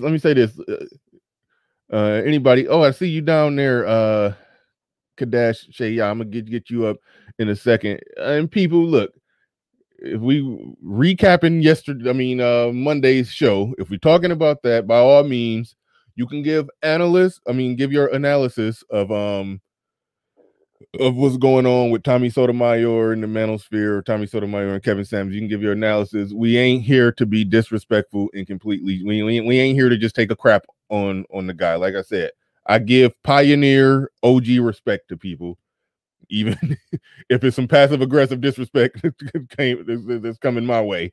I let the OGs rock out. Is what it is. But so no, we ain't coming up here just to talk trash, to kick dirt on the man. But no, by all means, you can give your analysis, and if your analysis is fair, then it is what it is. But go ahead. What's your oh, shit. I'm dying. But go ahead. What's your thoughts? What you got? Hello, can you hear me? Yeah, I can hear you. All right. First, I'd like to say thank you for letting me onto the show. I've just been a recent follower of yours over the past month or so, and honestly, you have improved a lot. So you have retained my attention, and I just wanted to let you know that you have been growing and you have been doing things better. So that's just me as a new viewer saying to you. And then on to the topic. One of the issues I had when he came onto your show was how much he was just, not only attacking you while being on your show, but just everybody in general. And the fact that even if you... Wait, hold on a second. I was on mute for a second. How do you feel like he was attacking me? Explain how he was attacking. I didn't get that he was attacking me. Well, okay. So he wasn't So he would do it by, first off, passive aggressively, not naming you while being on your show. And then he was collectively attacking anyone who, so for example, I think he had said something about Kevin Samuels, and you had took the middle road by saying, now listen, you should take what you want from Mr. Samuels, but I don't have to agree with everything that he says, but I still enjoy watching him. And then coming off of that, he was basically saying, if you quote Mr. Samuels or whatever, then you're homo. And I was like, whoa, that's kind of a reach, right? Yes, he did. I didn't catch that part. Yeah, he said it. I'm trying to see if I can remember verbatim how he said it. Oh, he said, I guess he was responding. So you guys would talk to him or ask him a question. And then you remember how he kept carrying on, bringing up the comment section, what was going on in the comments. Yeah. I'm no big fan of that. Yeah, that was kind of weird because every time you were trying to nail him down to a middle ground to directly answer, he would pull up a comment that was completely unrelated. And I'm like, why are you doing that? Especially if it's not your show. You're on somebody else's platform. He isn't even reading the comments. Why are you reading them? Well, hold on real quick. Damn, I gotta play with my camera real quick. I think you should be able to see. Hold on 1 second. Okay. Give me 1 second. Now that was that's a clever debate tactic. I ain't gonna lie. It's a clever debate tactic. Because if this is what he does, and it is a clever debate tactic. Everybody else can or will be judged by he will respond to an individual that he's talking to based off the comments of that individual's chat room. Exactly. However, can we hold you? Can we also hold you for everything your audience says? And then you respond by saying, I said my audience is stupid. Okay, my audience stupid too. Now what? Right. I do hear you on that. Everybody can just hold somebody to what their audience said, and then if somebody says something about your audience, my audience stupid, your audience stupid, everybody audience stupid, but me and you right here having a conversation. I ask you a good question. You can't deflect. You can't try to take something that an audience member said that may not even be a regular audience member of mine, and then try to use that as a way to invalidate the entire space, the manosphere, or whatever. The manosphere is judged by his nameless, faceless chat room people, but he's judged by strict only what he says. So it's like it's a good tactic to win it. You can always win a debate if you could take anything that any man that's black said and juxtapose it against what this individual said, and now you got him in contradiction. It's so yeah. That is a tactic that he used. He's a brilliant debater. I ain't gonna when it comes to debating and surgically picking apart what's wrong with somebody's argument. I copied a lot of his style, and that's you can't really copy that. You either got the gift to do that or you don't. But I noticed him doing that, and I was like, wow, he's good. He went scorched earth. No, that was the thing. Like he kind of went scorched earth. Like so when you guys were telling him stop going at the comments, right? And then when he was in his comfort zone, he would answer the question. But when you caught him on something like a contradiction or whatnot, that's when he would start to pull up the comments. And then I was kind of like, whoa, when he went the scorched earth tactic, when he basically said, all of my audience is stupid. All of them. All my fans are stupid. All my audience is stupid. You shouldn't trust nobody, this, and that. And it's like, okay, if you're on a platform, even you would probably have to agree, Mr. Riley, that it's kind of wild to scorch your own fan base, especially when you have acknowledged that the people that's coming after you are the trolls. They're literally talking about your hairline as their YouTube channel name. So why are you scorching not only on someone else's platform's audience, someone else you have a disagreement with audience, but your own? Just straight bullets. That's what I didn't like. Like if he kept it to the topic that was at hand, it was fine. But once he went the scorched earth tactic and he started saying y'all, and then he had to step back when you attack them or try No, to no, keep I like didn't whoa. attack. Yeah, that's why I said let me take it Yeah, back. I did have to keep doing that. Yeah, he kept throwing out those universal y'alls, theys, thems. Yeah, it's like, no, you can't do that. You can't take you can't take your lifelong trolls and then say y'all and connect that y'all that's your lifelong trolls and the y'all that is my comment that is my audience and put those y'alls together. That's what I tried to keep getting him on, but he wouldn't. But yeah, all right. Well, we get it. Ike Ogiaman is in the building. I'm gonna email you today. I got a good idea. For how we're gonna do the next thing that we do. How we do it when we do it. But shout out to Ike in the building. Oh yeah. Are you still reading your super chats? No, that's not a super chat. But no, let me bring. Oh shit! Almost kicked you off the show. Hold on, wait. There we go. I got it. Let me bring Kadash. Hopefully I'm saying your name right. Kadash Chaya into the conversation. What's going on, brother? Hey, peace. What's going on, Bernard? Nothing much, man. Another day at the office. Make sure y'all hit that like button. Hey, man. Now I saw I guess maybe the second half of Monday's stream. Man, it's so many things that I could point out was wrong that I wasn't feeling. Like, first of all, the whole narrative that that the brothers in the manosphere can't get pussy. Like where the hell you get that from?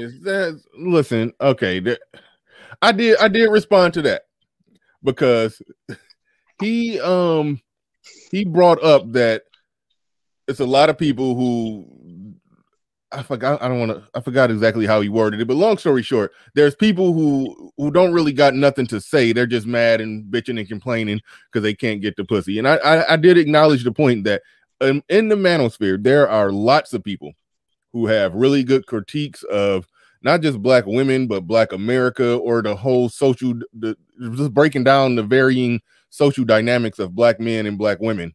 And just breaking it down and having good conversations about it, good productive conversations about it. And then there are some people who are on some sexually frustrated shit and just be going off. There are people like that, but as far as content creators that are doing that, but I understand as far as content creators that are doing that, they're few and far between, and you really truly have to go to the white manosphere to get where that's really ground zero. That's where ground zero for that type of behavior is at. That's the white manosphere, truth be told. The Black manosphere, that ain't going on as much, but it happens. There are some people who do operate like that, but overall, no, you can't in a broad brush or just stroke the manosphere with the Black manosphere with that. A lot of straw man. Right, because he was saying that, and I recall Brother Obsidian saying numerous times that a lot of his viewers, are and subscribers are men that's married or men that's romantically involved, sexually involved with a woman or something.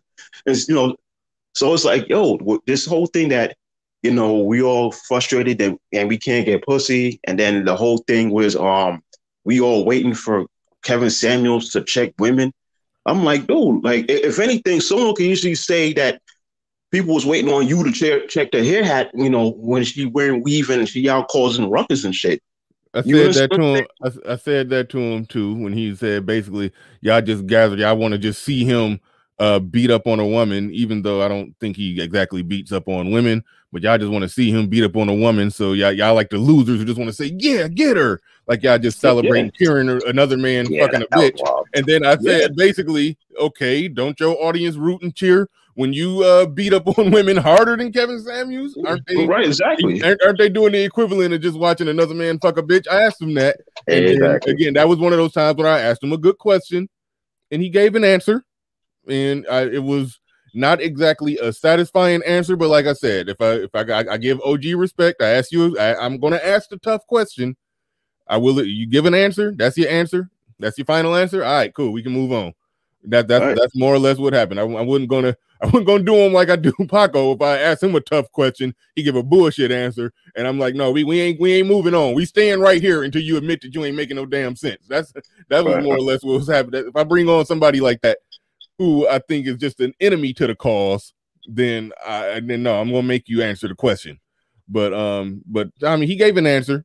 He gave an answer, and I don't remember exactly what the answer was, but I don't think it was an overall completely satisfying answer, because him and Kevin Samuels is doing the same thing, and by extension, his audience is kind of would be doing the same thing that he accusing Kevin Samuels' audience of doing.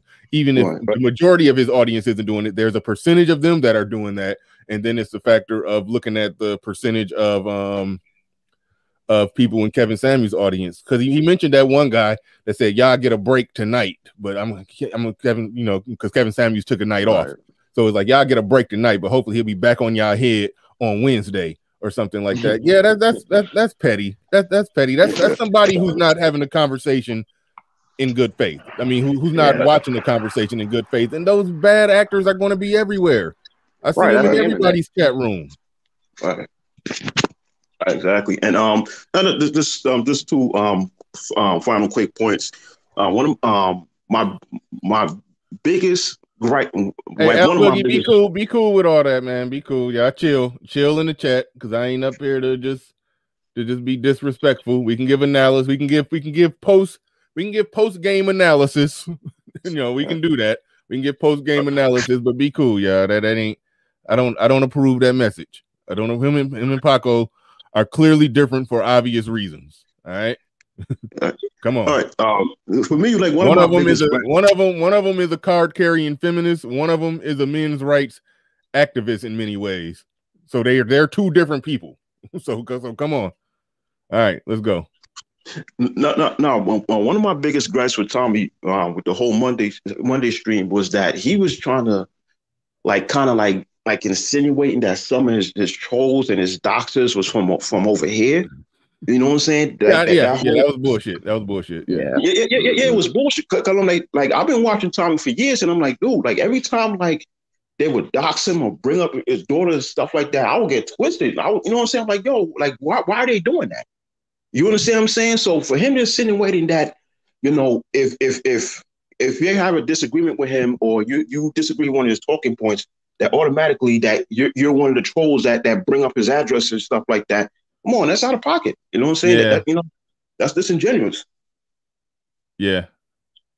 And my last talking point was my last gripe about Monday's show was that brother Pablo Frescobar he nailed it perfectly. You know, this whole thing about, you know, from what I see from Tommy, he's on that there can only be one, you know, mindset.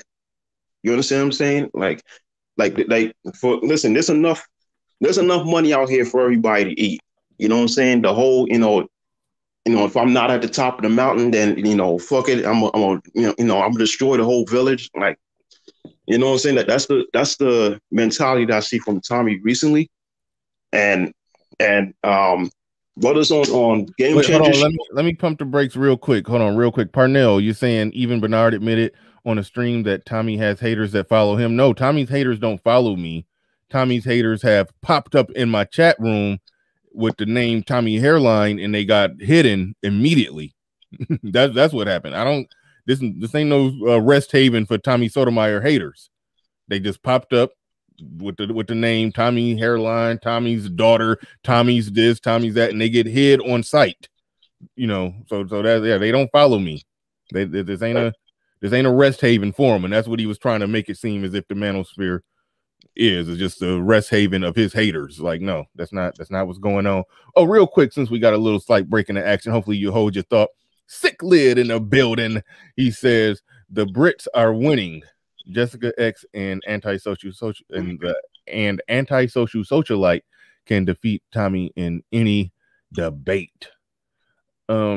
Allegedly, accordingly to what some people said, that she I guess lost a back and forth on Tommy's show. I don't know if that's true, but I don't know. Based off what I've heard, what's being said in the streets is he kind of took an L when he was on her show, because I think Fantastic and a few other people probably jumped him.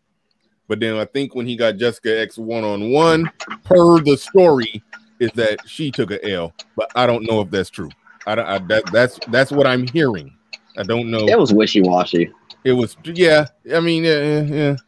Because it was like, yeah. Well, hold on. I want 150,000. So we can start out of court right now for $20. Man, get your. Appreciate your sick lid. Appreciate your sick lid with the $20 super chat. All right, go ahead. You can give your analysis of what was happening. Perfect Storm says dude was lying on Jessica X. I don't know if that is accurate, but you can go ahead and give your analysis on what happened right there. But then get back to your other point. All right. Not the analysis. The whole thing of the whole there can only be one mindset. And someone I think you or someone in the chat brought it up perfectly a few minutes ago. It's like Tommy run around looking for enemies. You understand? You understand what I'm saying? It's like he don't thrive unless he's beefing with somebody. You know what I'm saying? So and to me, I think that whole beef, that whole thing is what stunts his growth. You know what I'm saying? And what do you mean by stunts his growth? I mean, he's big as hell. He did admit that. I mean, yeah, he's big, but my thing is he can't, breaking through he can't really break through the glass ceiling if every time you view him, he's doing a 3-hour video, rebuking, cursing out some chick, cursing out some dude, this, that, and the third. Like I was watching him like back in March, and he did like a whole show on this broad that didn't even have her own kids. You know what I'm saying? Like her kids got taken away or something like that. And I guess she might have did a video, a couple videos talking trash about him, and dude did like a whole stream about her. I'm like, to me, it's like, yo, that whole shit is like, all right, yeah, hold on, wait, time out. Let me stop you. Yeah, okay, this is where y'all get stupid though. Not you. I'm talking about this comment right here. Tommy is a has-been. How is he the has-been and he can go live every day, twice a day, 2-3 times a day, and have at least 3,000 people in there?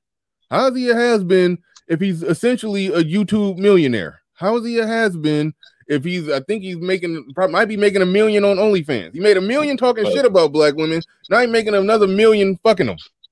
Yeah. And he showed millions of dollars of investments. That's not has-been. That is still winning.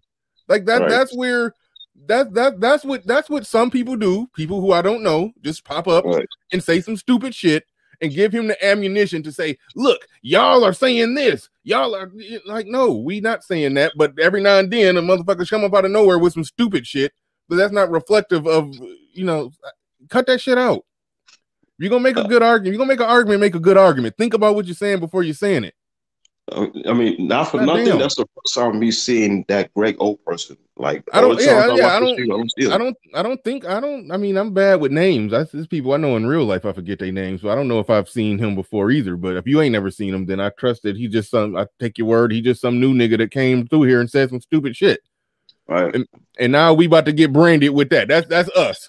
Right. That's what the manosphere has to say about Tommy Sotomayor or some random no name nigga. What does Ja Rule think about this ass nigga? We don't know that motherfucker. But all right. All right, go ahead. Now let me say for the record, like for Kevin, I've been thought about this for the longest time, but this is my first time saying on air. I honestly believe that Kevin Samuels' model of not beefing is maybe at least 10 to maybe 15% of the reason why he's so successful. You know what I'm saying? Say that again. I was reading the super chats. I'm sorry. Say that again. That Kevin Samuels' method of not beefing with other content creators plays a huge part of why he's successful. Well, maybe like a small part, maybe like a 15, 20%, something like that. On why he's successful. Yeah, it has something to do with it. It has something to do with it. I am actually kind of confused as to, excuse me, exactly. Okay, I understand why beefing can stunt the growth of your channel, but it's like a weird catch-22 because if I would have named this stream fuck Tommy Sotomayor or something like that, I probably 1,000 people probably would have came in, possibly. Right. You know, so in that sense, beefing will help your channel. It will get you views. It'll get more people super chatting. It could get you more money, and some of those people will subscribe. But maybe long term, Right. long term, Yeah, long term gratification. doing a lot of streams like that probably will affect you. But in the short term, just at a glance, you look at somebody who's doing beefs, they get a bump every time they do it. So maybe beefing in moderation can help, but I'm not completely sure. I just know I don't beef because that's not my personality.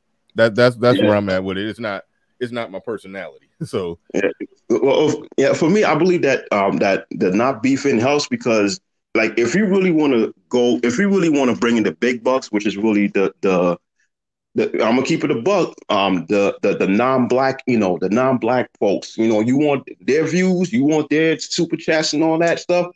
You know what I'm saying? When they be tuning in, they don't want to see that Jerry Springer shit. You know what I'm saying? Yeah.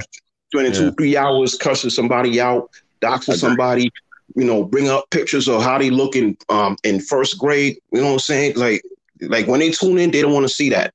And when you watch Kevin Samuels, and you see the super chats, you see a lot of non-black folks donating because they see that and they respect that. Yeah, well, it's mostly black. It's a certain type of audience though. It's if you run a good, precise, entertaining, informative, classy program, you will get a good, precise, more classy audience, so to speak. So I understand that versus the beef audience, the people that just want to show up to just see beef and see people fight and argue and cuss each other out. I'll explain it like this. When there used to be a lot of arguing, and it still happens, but when there used to be practically every day when I open it up, a lot of arguing, cussing, fighting, and a bunch of nonsense happening on the show, every day or every other day, I would try to stop it or try to keep it at bay. And then I would get people in my comment sections like, come on, Bernard, you being too soft, man. Let men fight. Let them go. You don't got to moderate it. Just let it go. Quit being a punk ass. They start talking all that junk basically because I'm trying to keep some kind of civility on the show. I noticed that the people who are saying, nah, let them fight. Those aren't really the people that really support the show. Those are people that it's a different type of audience to people that do just want to see beef.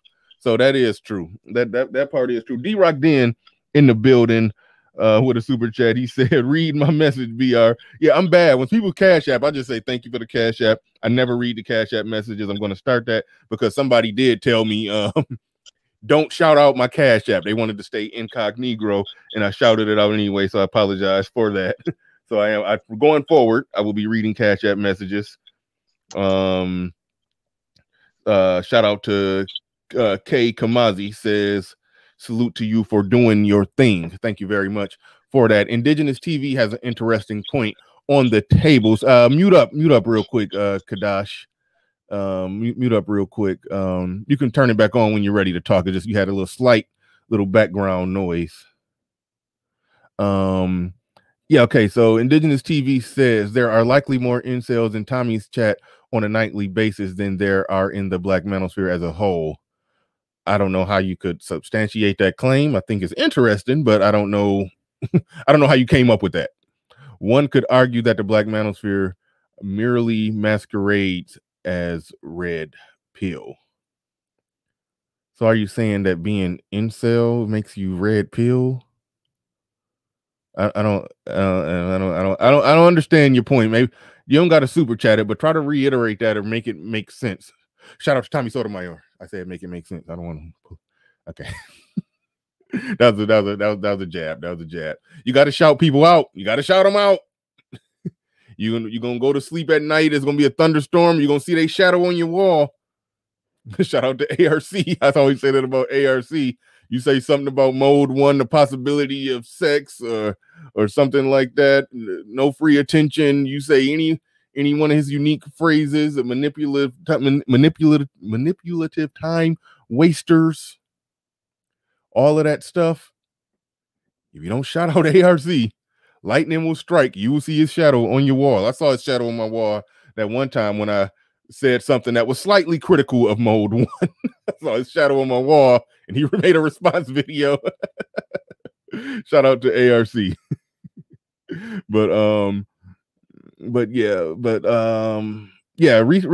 Remake that comment and make. I want you to explain or make it make sense. Why do you think it's more incels in Tommy's chat room than in the manosphere? I don't understand that point right there. But thank you for the $10 super chat. Appreciate that. What do we get for $10? Everything you want. Everything? Everything. You. All right. 1 second. The antisocial socialite is in the building. Shout out to you. Appreciate the super chat. Greg, back in here. All right. Appreciate the super chat. Gregory Orenthal. We appreciate you. All right. Moving forward. This ain't no safe haven for just hating on Tommy. So if that's the only contribution to the conversation, you will be handed your hat. If that's all you wanted, if I only see you in here just to talk shit about Tommy because you don't like him, then you will be handed your hat. So I got my eye on you. D-Rock Den already voted. You got to go because I haven't seen. Okay. All right. Yeah. I mean, look, D-Rock Den, you got full creative control on this one. If you think he need to go, get him out of here. I don't know him. I've only seen a couple of his comments. They have all been, hate of Tommy. He's saying, bro, I watch your content. All right. We'll see.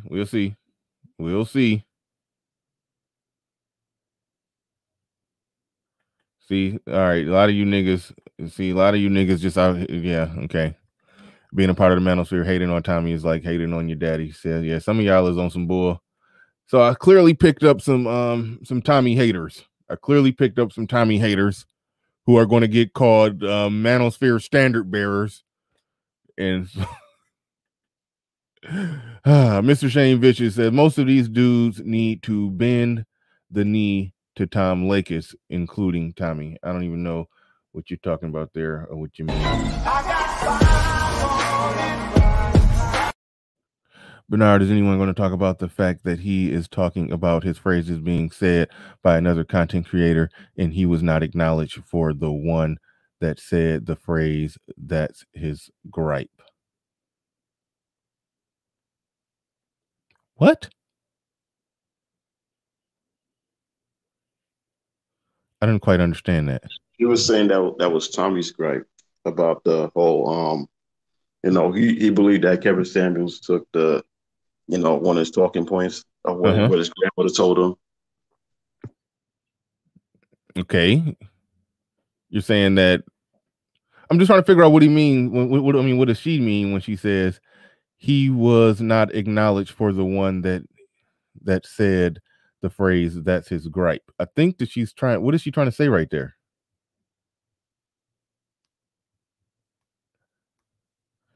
So somebody said the phrase, that's his gripe, and then he said that's his gripe. I guess he's saying that Kevin didn't shout him out or pay homage to him. Bernard, is anyone going to talk about the fact that he is talking about his phrases being said by another content creator and he was not acknowledged for the one that said the phrase?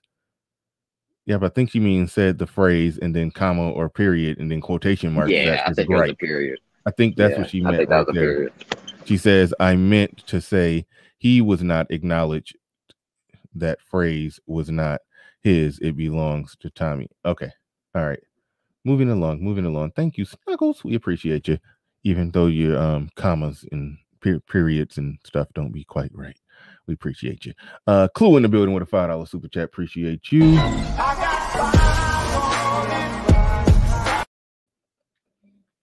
All right. dealing with black women, you'll end up in jail or in hell. That quote. Right. It was a lot of back and forth about that one that I really don't care to relitigate. I can care less. Tommy on his Mr. Marcus for real.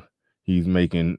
Oh, you're talking about his OnlyFans? Yeah. He's making bank on OnlyFans, as I understand. He's making bank on OnlyFans. That is wild. That is. I've heard. Yeah. I've heard. Somebody dropped his links one day. I ain't gonna lie. Somebody had dropped his links. I never been on the OnlyFans, but some of his stuff is like on, I think, Pornhub or X videos, and I watch porn. Let me just make that very clear. I watch porn. I'm not no fans, no buts about that. No denying it. Apparently, I cannot watch porn if I know the guy in the porno. The guy gotta be just a disembodied or not. The guy just has to be a prop. I just can't look at it and say, "Oh yeah, that's Jerry." Like, no, I don't want to see Jerry. I don't want to see Jerry's balls. But if he's just a random dude I don't know, and then he's just a prop. I'm just watching a woman use him as a prop. But if I know the guy, then he's not just a prop. I feel like, oh damn, I'm watching Jerry. Like I can't watch a dude I know named Jerry in a porno. So if I know the guy, I can't watch it. So that's where I'm at with it. So that's why and any dude who watch, okay, no, I ain't gonna say that. I ain't gonna mess up his money. But I don't care how bad the bitches are. If I know you, I can't watch it. It's weird. That's just me. That's just me. But yeah, but enjoy it if that's what you're feeling. That's what you're into. Go ahead and enjoy. But shout out to Dallas Cowboys in the building with the $2 super chat. Where is the $2? Go, man. I got $2 for you, man. I know I'm a little short, but you come.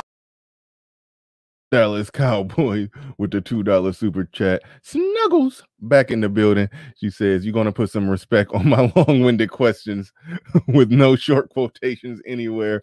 You're gonna respect my bad language etiquette." Okay, Snuggles, I definitely will. Going forward, I will not mention it. I make a lot of mistakes too, so no big deal. No big deal. Hi, I'm Snuggle.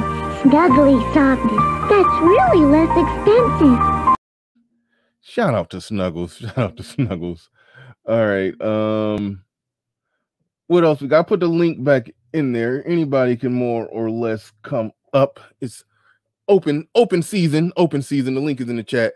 Anybody can come on up, but y'all got it. Whichever one of y'all want to take it from here. Which one? I mean, you got something else you want to add? Throw on Kadash. Hold on. Say your name right for me. Say your name right for me one more time. Yeah. It's Quadash Kaya. The CH is K. Yeah.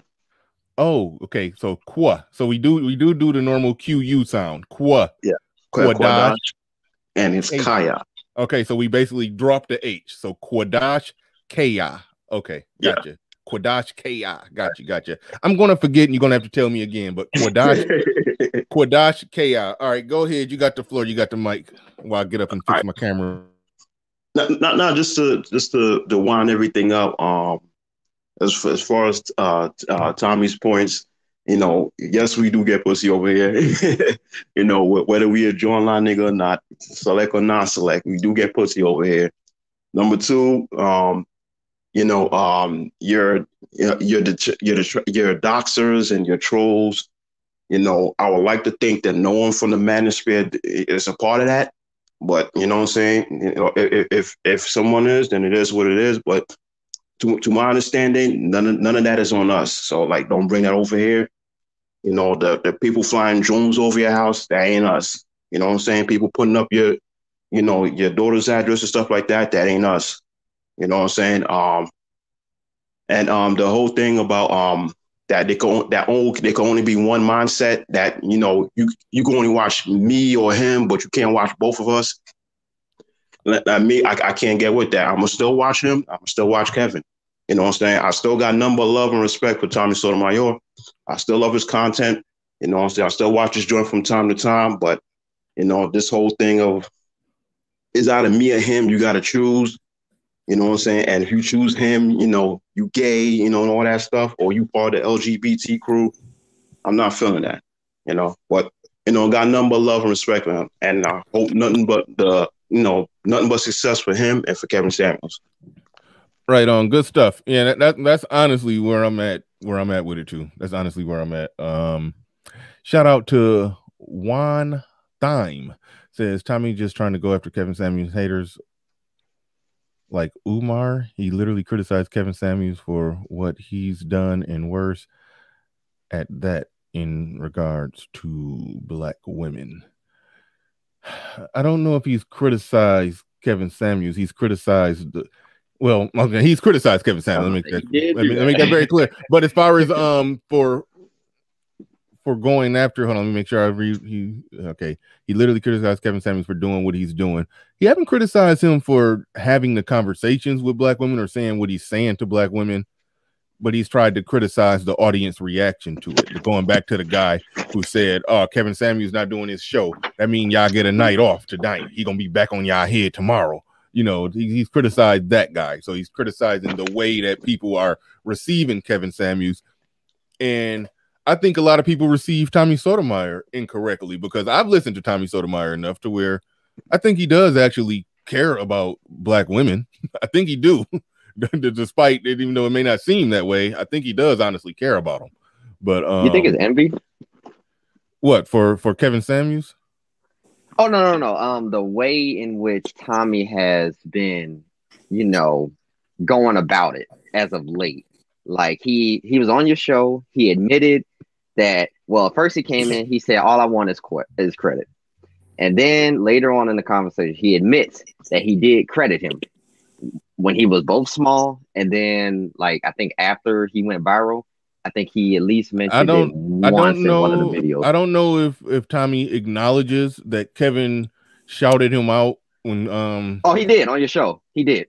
Okay, I don't know how I be missing stuff on my own show. I mean, it was like 3+ hours, and a lot was said, but he did. Okay. He did come back later after that and say, well, he did shout me out. And then I forgot who was on the show, but they asked him, okay, then what? Oh, who was it that came on the show? It was somebody who came on the show and was it Pablo? He does. Yeah, Pablo came on and he asked him, okay, what's the remedy then if he acknowledged you? And in all honesty, Bernard, I can't recall he gave a straight answer. I think he went on talking about I think he either brought up a comment again or he deflected.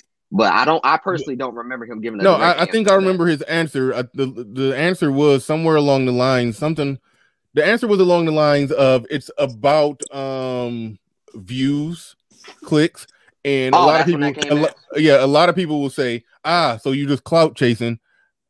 Mm-hmm. I disagree with that to some degree, because I understand I understand how the algorithm works. So I get it. Only thing you could criticize is maybe you don't like the way he's going about it, but people have built entire channels predicated on the discussions that Kevin Samuels is having on his channel. So if that could help Tommy Sotomayor siphon in some of the people that Kevin Samuels got, I get it. I get it as a content strategy. Once he admit that it's a content strategy, then I'm not. That's when I could pump the brakes. No further questions, Your Honor. It's a content strategy. But so I would have gave that to you. Yeah. So the only thing to debate then is whether or not you like the way he's going about it, and then you'll end up in a situation where you're just saying, "Hey, you said mean things about somebody that I like. You called him gay. Shame on you." And I'm not about to get into that. If you want to call him gay and say whatever he's going to say, do whatever he's going to do. It's a content strategy, and that's what he's doing to get his views. Hold on, wait. Let me mute you up. My thing is when I make response videos to people or response streams, I try to be precise. I try to keep it on the merits of the points and whatnot. That's how I do it. That's the most effective way to do it for me. I will pick apart your bad argument, and I will make sure it's about somebody that I have genuine disagreement with. I mentioned the Saint and the Sinner in my monologue, how he went after people who he probably agreed with on 90 to 95% of everything. That makes it a fake, contrived beef, basically. You agree with this person. You're just trying to nitpick at small things just to get in the algorithm. And again, it's a content strategy. So once somebody admits it's a content strategy, what do we say with that? It's nothing else to be really said there. Once you admit that, then you almost can just move on to some degree. But shout out to Fatal Dose who just came in the building. I'm gonna pass it to Mel, then work our way down to Fatal Can Dose. I respond Go ahead. real quick? Yeah, real quick, and then we're gonna pass it to Mel. Okay, so let's say we go down that path that he does admit that, okay, this is basically for content. Then why does he then proceed to get upset at the consequences of taking that path, which is getting everybody to respond to him attacking him? Because you remember I was talking about he went the scorched earth path, but he says it's for the content, correct? But that's part of the show too. That's part of the show too. He gonna make the statements about Kevin Samuels for content. People are gonna respond to him, and now that he's created this argument, and now that he's created this argument, he's for lack of a better way to explain it, he started this war. Now it's time. Now he got to pick up his sword and shield and fight in the battle that he started. Basically, everybody coming at him. When he attacks everyone else. That when he what? When he go now, remember when he went off top with the scorched earth, when he attacks everyone else in the proximity. That's part of it too. I'm saying him going and complaining, it's like, okay, you can't go about, dropping the F-bomb and calling people, homosexuals and all that when you started the war, and get upset when the internet claps back. That's what I'm saying. That's all I'm saying. Like, if you're going that path, fine. You're taking that path. There comes consequences to doing that. I don't know if he's really upset. I think that he's oh, you think it's all fake, like stage? I don't want to say it's all fake, but I will say that he's good. He's one of his nicknames, I think, is the King of Controversy. He's good at creating the controversy. He's good at getting people to come at him, and he's good at countering the arguments that people came at him with because he said something to draw them in to come at him. He's good at it. So he I don't think like the outcome is coming out the way he wants it. Regardless of that, but it is content strategy. Go ahead, Mel. And like I said, y'all keep it cool in the chat. Moderators delete people if they just on some bullshit. Somebody saying like I think somebody is saying Tommy sodomizer or whatever. Delete. Wow. Get rid of that. Get rid of that. Get that out of here. Get that out of here, y'all. Come on. Get that out of here. We ain't here for that. We ain't here for that. We ain't here for that because he's the manosphere. This is where I'm at with it. Even though he dissing the manosphere, if I got anything to do with it, the manosphere is not going to be a rest haven for Tommy Sotomayor haters. That we ain't doing that because that ain't never what we've been about. We always gave Tommy Sotomayor his OG respect. He pull up in any chat room. The red carpet normally get rolled out and Coming to America rose petals dropped at his feet. The manosphere always had love for Tommy. His trolls ain't about to find a safe haven over here just because Tommy dissing us. So I ain't about to pair up with a bunch of disingenuous jackasses just because Tommy dissing us. So we gonna pair up with some bad people who would do the same shit to us if we got as big as Tommy. So we not doing that shit. No. So get their ass out of here. All right, go ahead. Mel. Yeah. You remember what happened in the beginning of Iron Man 3 when Adrian met Tony Starks and everything? Tony, before he was Iron Man, he was in his arrogant in himself stage and everything. And when he met him, he wanted to do business with him.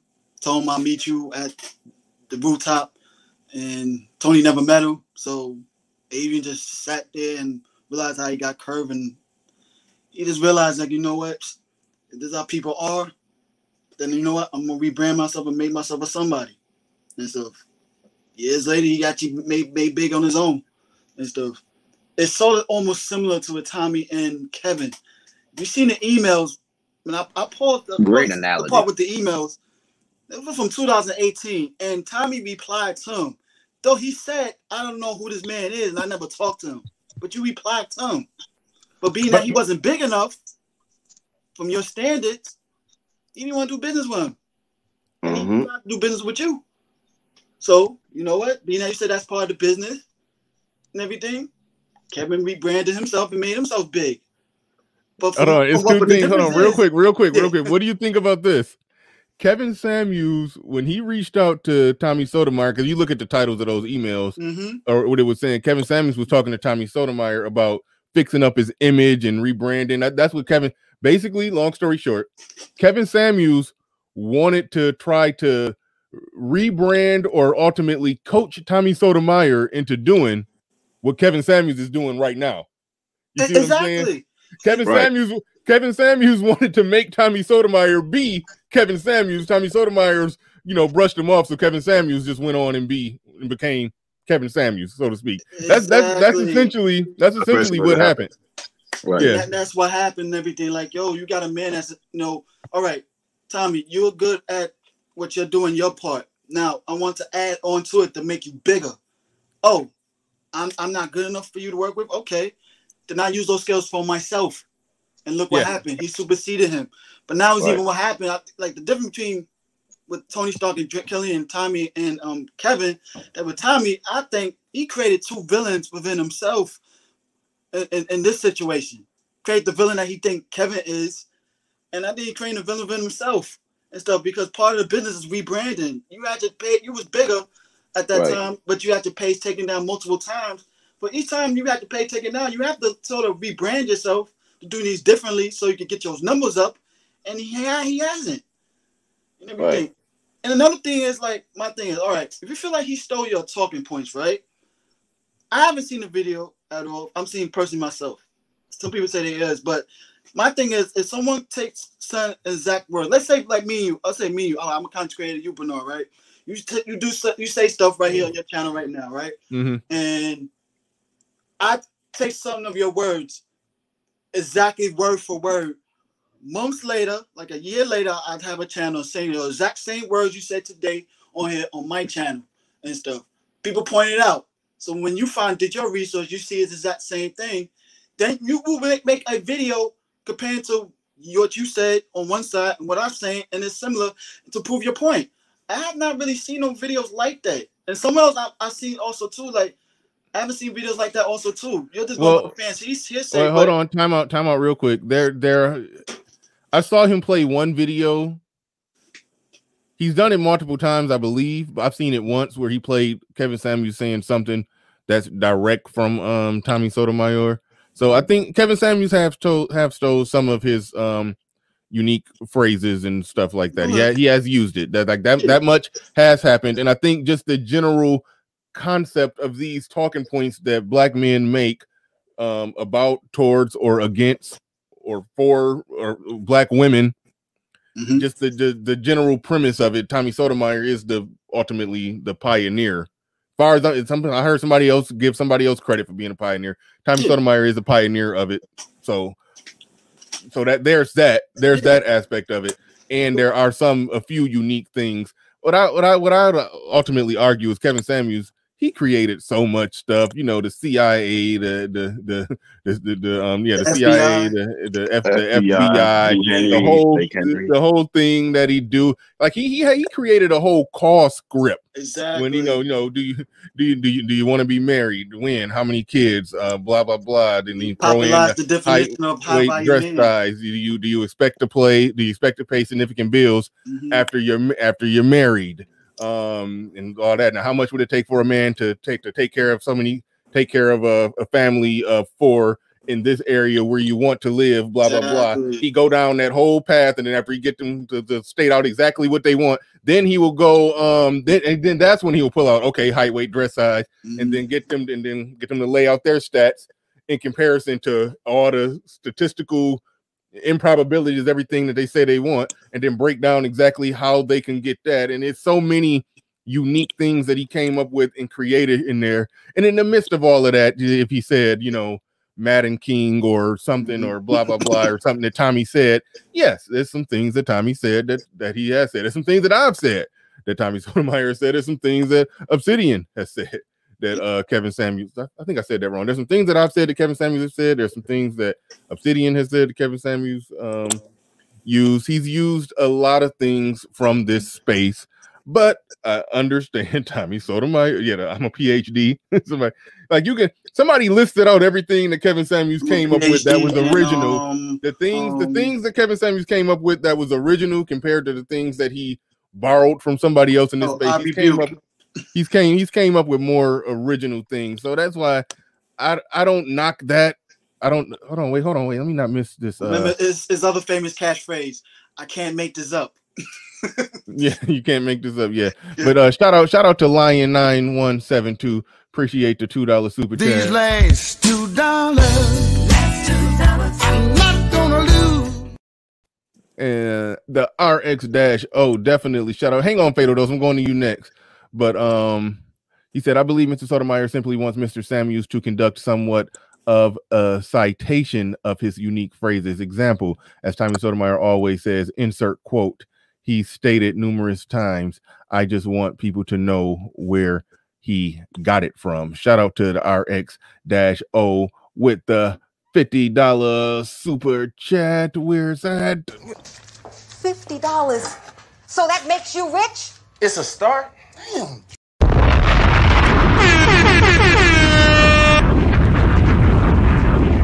Shout out to the RX-O with the super chat. Yeah, he want people to know where it came from. He want, as Kevin Samuels raises up in a essentially operating in a different way in an industry that Tommy Sotomayor helped pioneer. As somebody raises up to higher heights and bigger than him, like he said, he wants to he wants to rope, rodeo rope lasso to Kevin Samuels' star. As it goes up, he wants to go up a little bit too. He wants to get a piece of it. He wants to get a part of it. If he can't get a full-blown collaboration with Kevin Samuels, he's going to go about connecting himself to it by any means necessary. That's what's happening here. And it is what it is. That's what I would like to ask him. Okay, what do you want then? What is your end goal?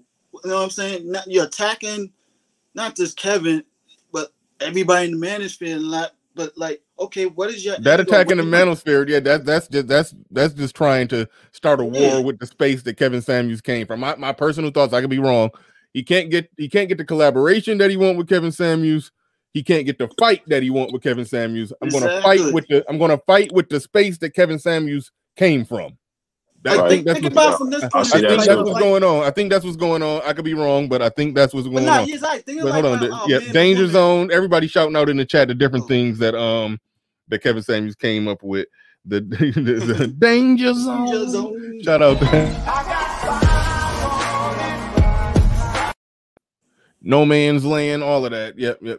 Well, we got a Fatal Dose. Thank you for being patient. I know y'all had some more stuff y'all want to say, but I do got to pass the Fatal Dose. He been patient, sitting down there, chilling. Go ahead. You got the floor. You got the mic. Yeah. I forgot the group that did the song Highway to the Danger Zone. That's what was that? Tom Cruise. I forget the name of the movie, but they're not asking for credit from Kevin taking their phrase. His name was Kenny Loggins, and now Kenny Loggins. That's what it is. Yeah. He should use that Michael Jackson song, or that Jackson 5 song. It's that one. They say Danger Zone in there too. That stop the love you say may be your own. At the end of that, something like, darling, look both ways before you cross me. You hit it to the danger zone. You need to use the Jackson 5 version of that in there. But anyway, that's just my little 2 cents. There's a lot of songs with Danger Zone in it. I looked it up. But anyway. But no, so the point I'm making here is that the one thing I sort of get where Tommy's coming from. And I see his point, but what I have a problem with is the entire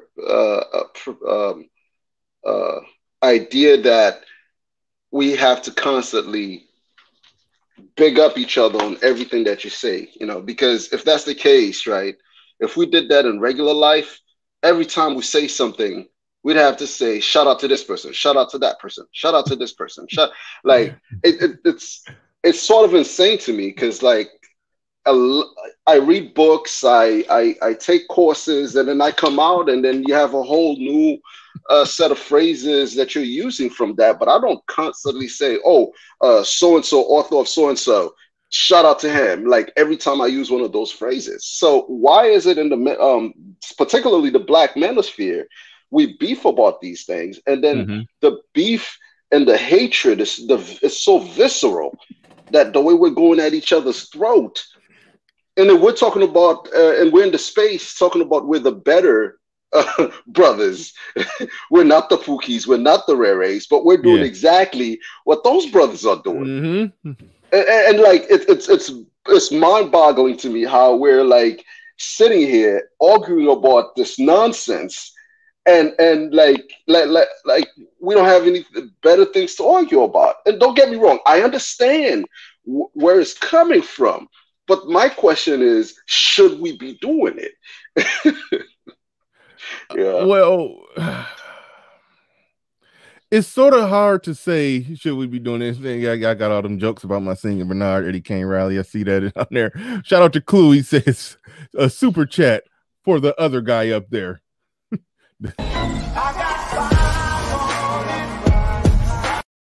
Shout out to Clue. I'm gonna answer your question real quick. Fatal Dose. He says, shout out to the first person to say shout out. Absolutely. We got to make sure we shout. I thought about doing a mock stream one day of the Manosphere where I was going to make it a pre-recorded video where all I was going to do is just talk. And after every sentence I said, I was going to shout somebody out just to show the absurdity of needing to shout out for every damn thing. I was going to take everybody's phrases and put it all in one big long run-on paragraph, and just after every sentence, shout out to you, shout out to you, shout out to you. I thought about doing that. If somebody can steal that idea and do it, because I just actually, you should Bernard. Do it. So let me answer Bernard. So the reason why my full YouTube name is Fatal Dose the Sage is because I had written a book called The Book of Saying by the Sage, where I took all of these different manosphere talking points, and I put it in a book form, and then I'll shout out whoever said that. But I never opened my channel because that was going to be my gimmick. But I never came through with my channel because I was afraid that it was going to impact my other ventures. Yeah. Right on. Yeah. Who did I miss? No, I didn't miss no super chats. Thank you, everybody who've been coming through on the super chat. And we got 300 people in here. The likes are creeping close up to 300, 246 on the likes. At this time in the show, the likes and the views should be pretty much identical. Should be pretty much identical.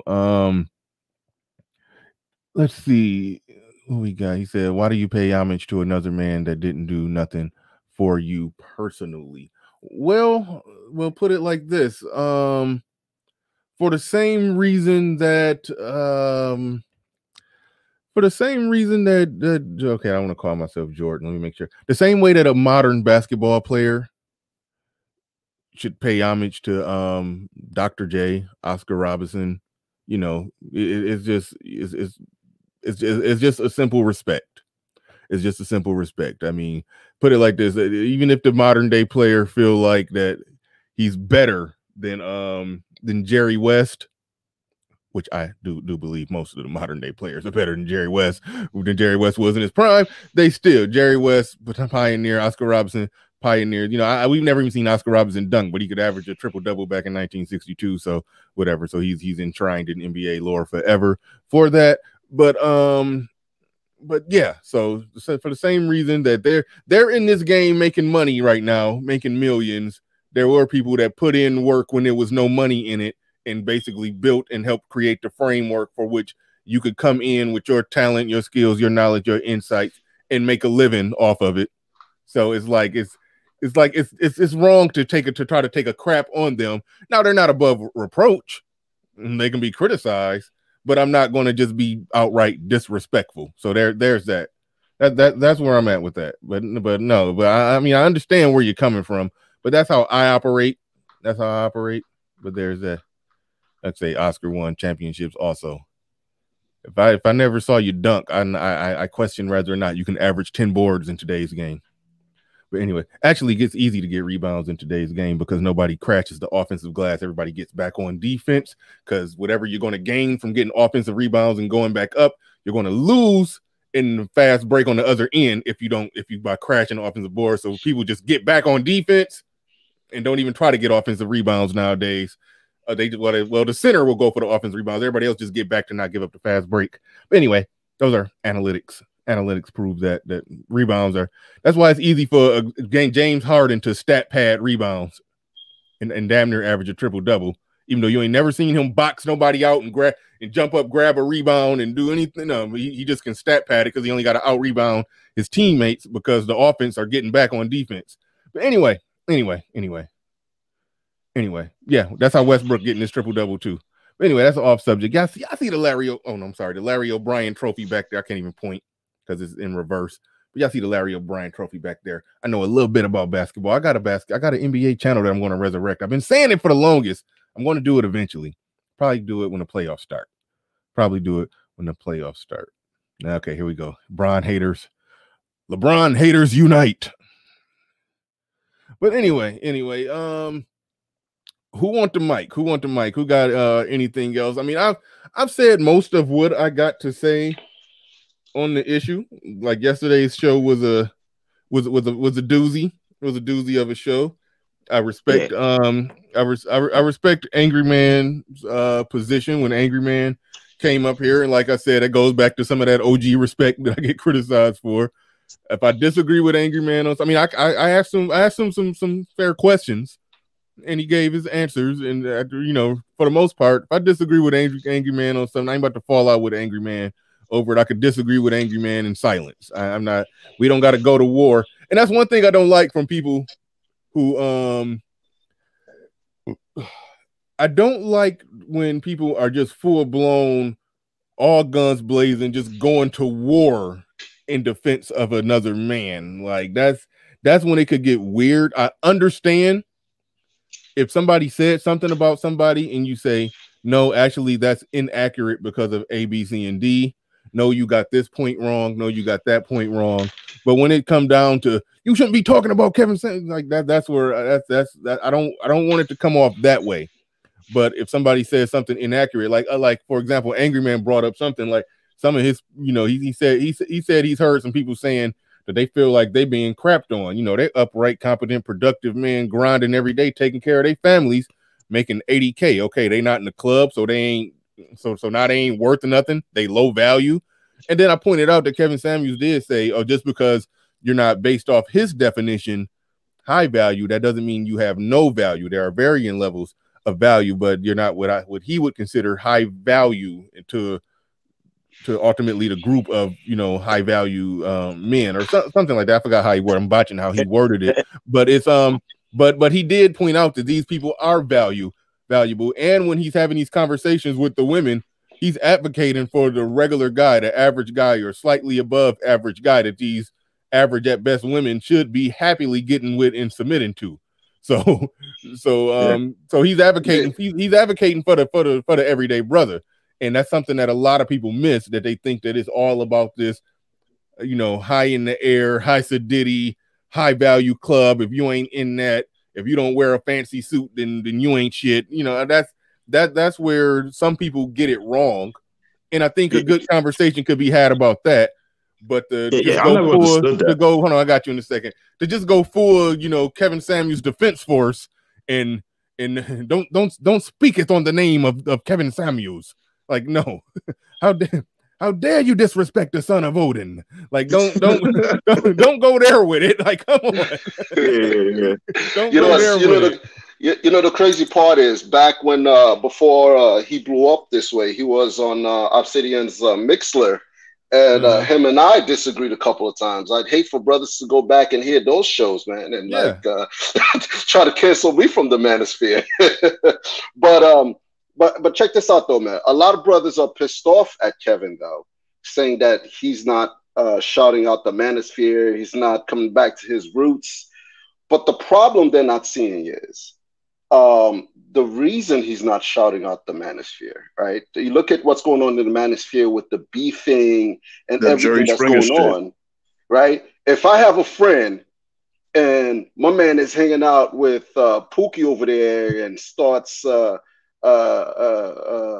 like Pookie, I'm gonna have to dip out and diss him, right? So if Kevin starts shutting out the manosphere and the people start coming over and they seeing what's going on in the manosphere, what they're gonna do? They're gonna cancel their subscription to Kevin.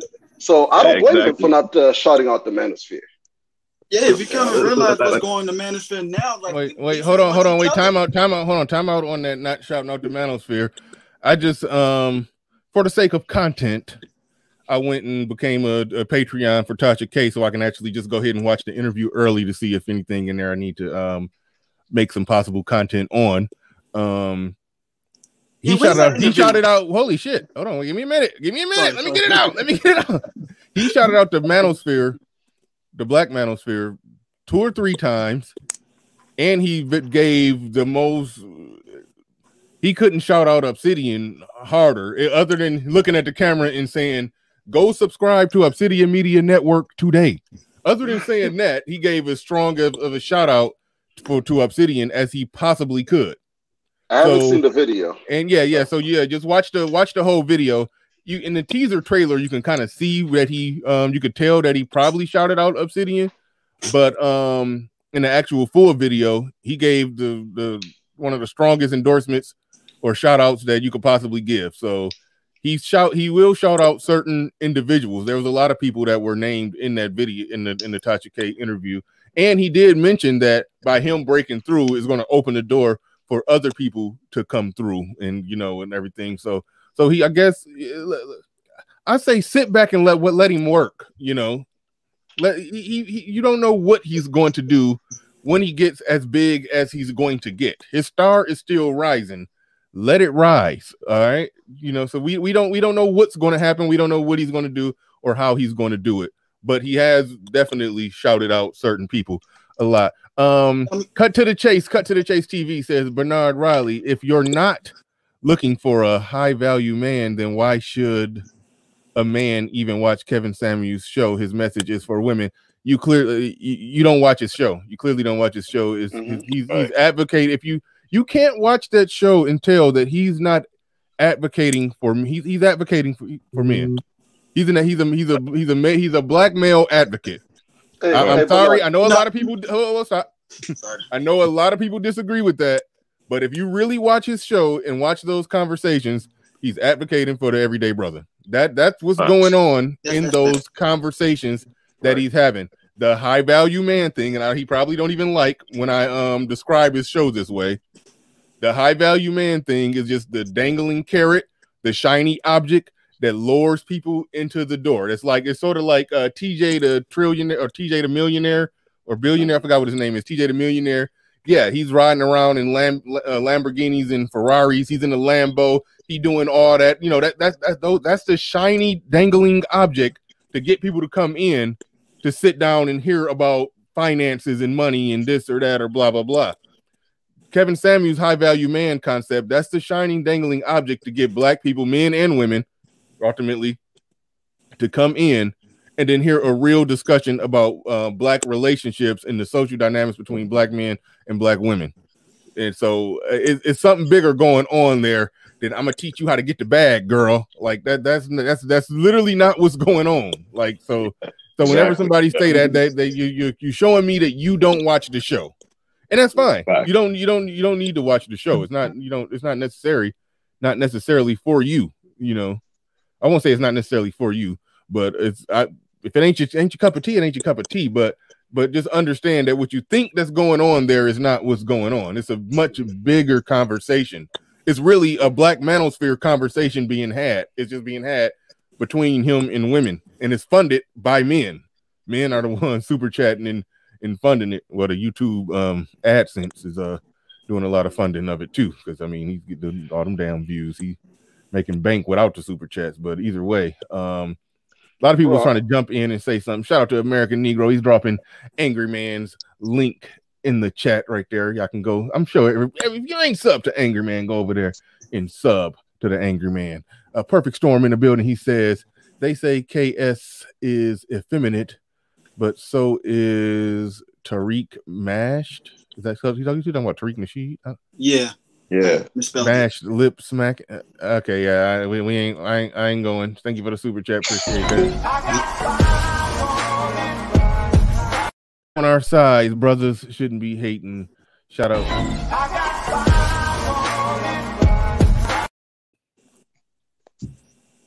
Yeah. But it is something to be said about the full-blown Kevin Samuels defense force people. I'm not going to... Like when Tommy Sotomayor was pointing out that Kevin Samuels used to be broke. Okay. Yeah, exactly. I mean, successful people was broke in their past and struggled and found their niche. That's one thing Kevin always alluded to, that, you know, you got to be very careful of a person who succeeds so much and never lost and stuff like that. So let me say this. Go ahead, Fatal Dose.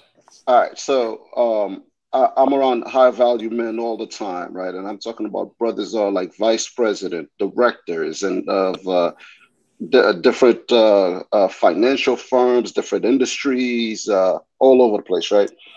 Two things brothers got to keep in mind. Kevin Samuels' show is not for those brothers, because those brothers know how to stay away from the ratchet women.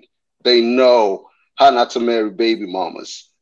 They know all of this, right? Kevin Samuels, as Bernard said, he dangles that. But when you hear what he's telling those women is that they need to get themselves right to get a regular dude, not a high value man.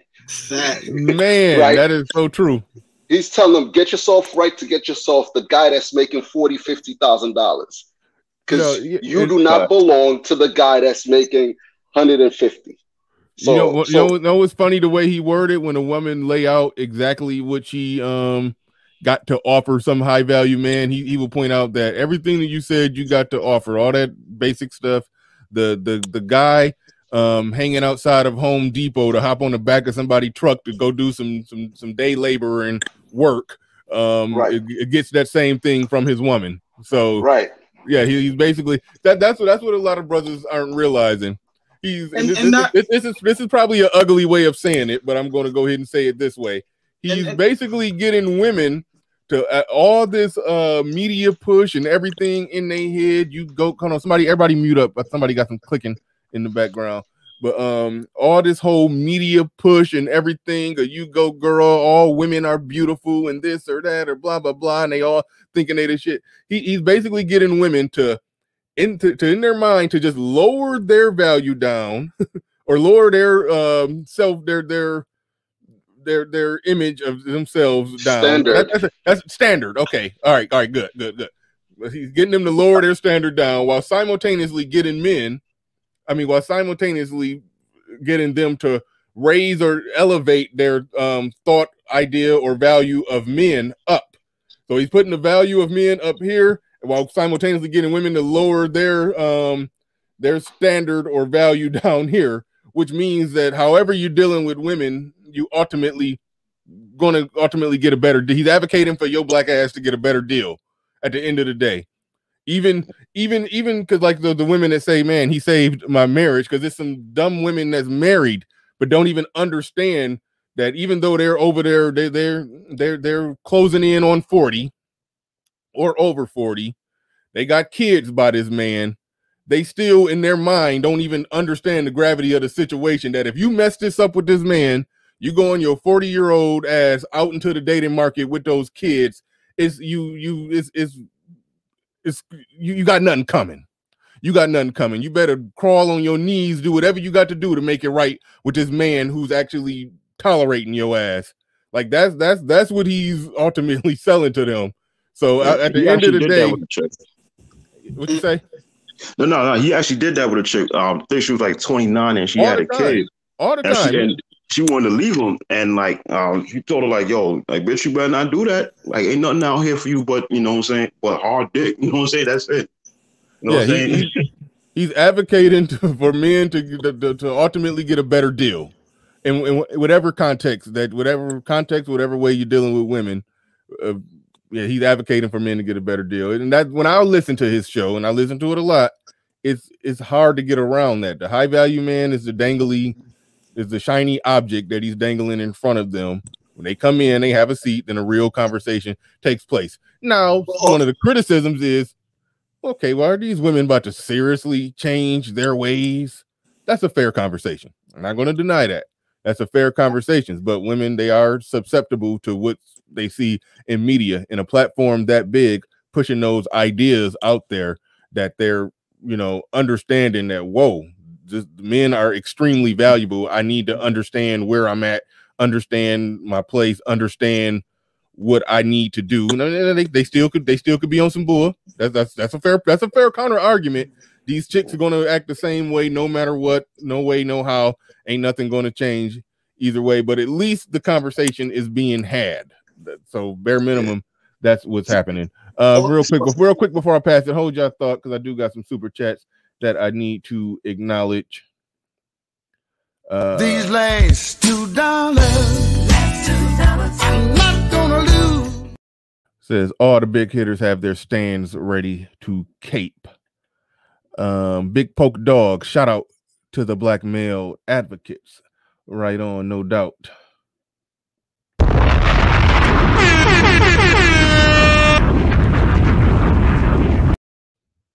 Jack Spade in the building. Change of topic. Bernard, we're coming for the basketball trophy. Pick the court and the ball. We'll supply the Gatorade. You're gonna need a lot of Gatorade for me. I ain't hooped in a while, man. It's a wrap. It's a wrap, man. My game is trash right now. I can talk about basketball extensively. I can talk about it. I ain't trying to get out there and do it. The last time I used to periodically, it's been a while since I could dunk, but I used to periodically just go back. Let me make sure and see I can still touch the rim. Let me see if I can still just jump up and touch the rim. The last time I tried to do that, I heard the guy in the background, I heard a saxophone playing, and the guy in the background yell, Ricky! I heard Cuba yell, Ricky! And the guy with the shotgun, pow, shot me in the legs on the way up. Like I felt every muscle in my legs just clink, clink, clink, clink, clink, clink. I was like, oh shit, I can't jump no more. I'm done. I haven't tried to jump since then. So I don't know what's going to happen next time I try to jump. That was about 6 months ago. I'm 38. I tried to touch a basketball rim and my legs just died. So they done. My legs are dead. It's a wrap. So don't be challenging me to a game of basketball. It's over. It's over. I know when it's over, and it's over. But all right. Shout out to Fantastic. He's like a year and a half or 2 years younger than me. I'm 38. I think he's 36 or 37. I think he's 37. He still can dunk. I mean, he is 6'5". That's an advantage. I'm 6'1". He's 6'5", but still, he can still dunk. So that's amazing on him to still be athletic enough to dunk. To weigh that down much. I think he weighed 260. I think he's 6'5", 260 to still be able to dunk. That is amazing. I give him props for that. But shout out to you for the $20 super chat. I can't even find the 20. There it is. I want 150,000. So we can settle out of court right now for $20. Man, get your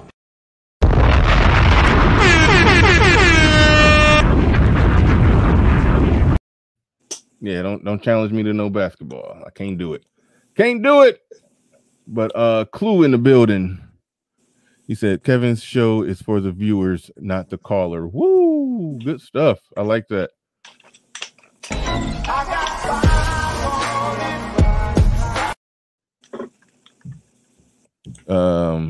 He said, Bernard, what do you think of Fresh and Fit content? I think they're doing a bang up job. They just hit 100K subs, like I think 3 weeks ago, and they already at like 170K. So they is shooting up with a bullet. So I do look at what they do and how they do it and try to learn a lot from them in terms of their production. Some of the conversations that they have on there with the women are not the type of conversations that I care to have, even though it's good. It's like they bring in bimbos and ask, okay, so what's your favorite color? Or what kind of man do you like? When they doing that, I don't really care for that. But sometimes they do get into some good conversations with those women where they the woman will try to be capping, and then they will probe a little bit, and then the woman will end up either just going to cap the whole way out or end up being honest and confirming a lot of stuff that we've been saying about women in the manosphere for a while. So that is one good niche of the show. One thing that they do that's that's solid. It's entertaining. I try to pick apart from it what I can learn in terms of their overall production quality and production value and everything like that. But overall, it's, they got a great thing going there. They got a great thing going. It's not exactly the type of I liked it. Okay, for example, when they had the feminist chick on there, and then Kevin Samuels came on there and went back and forth with the feminist chick. Like, those are the type of conversations between men and women I like. Like, just imagine if Paco, shout out to Little Big Nate who called him Paco the pillow biter. Imagine if Paco was an actual woman and who believed in all those feminist ideals and stuff like that. Having a conversation like that with a woman is more mentally stimulating for me. A conversation with some party girl that, what kind of guy you like. Oh, I like a guy to be blah blah blah. I don't give a shit. Okay, so in that aspect, I don't really like to watch their content, but it is a lot of good there. And so there's that. So then they're rising to the top. Like, that's a million sub platform waiting to happen. So I do drop in and soak up all the knowledge I can in terms of, running a good platform. I do go in there and soak up all the knowledge. So I will do something possibly similar someday where I kind of copy their style and I have in studio people all the time. That's probably when I move into a different house and get a whole new setup and everything. And I'm going to probably have multiple mics set up like them so I am going to copy their style eventually. It is going to happen. If not this year, next year. Well, no, not this year. Don't be waiting on it. Sometime you next should year. have shot them out every time you do a show. Damn, yeah. Yeah. I am gonna copy their style. I like what they do. Like, by day they give dating coach advice for men. By night they bring in the bimbos and have a good conversation with drinks and have a good time. Almost like, how Howard Stern bring in a porn star and they just talk, and it end up being, it could be a goofy conversation I don't care to hear, but it could end up being a good conversation. But at best it's entertaining, and you can learn something. They brought in a finance guy that, shout out to Ramil Amir in Savings Minus Debt. They did a breakdown of that finance guy that was saying you see the one with the lawyer couple? No. Oh, you gotta check those out. Yeah, you got this no, but male female lawyer couple when they talk about the divorce laws and everything. And shout out to that lady also too. Definitely, yeah, she tells the raw truth. Yeah, but no, I definitely shout out Fresh and Fit. They are the real deal in terms of putting out content, building a platform, making it look A1 professional. We need more brothers like them. I aspire to be that. So shout out to the Fresh and Fit podcast.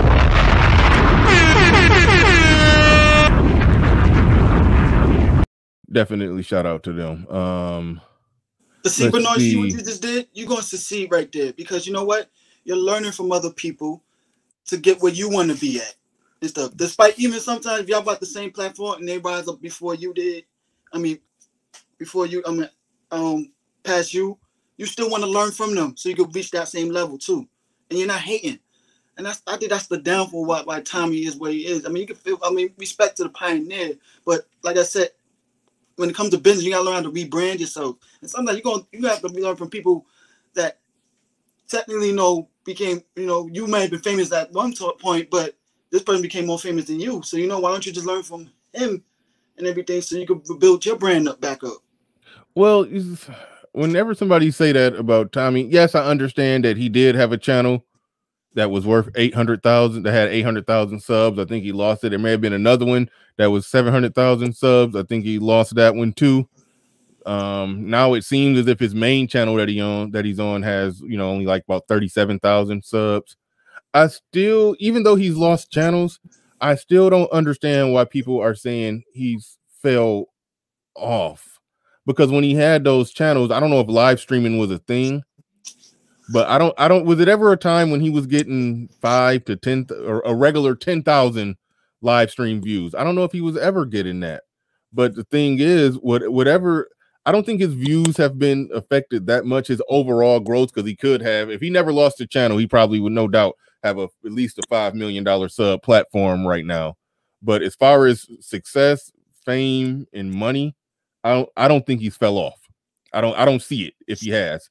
I just think that he's, you know, been censored by YouTube, but I don't think he's fell off because he could start a brand new channel today, give it 3 months, and he'll probably still have the same, and go live on there every day for 3 months. He'll probably have the same 3,000 live viewers back in there in that amount of time. So when you that big, I don't think you can fall off. You know, so I don't know where he's falling off at.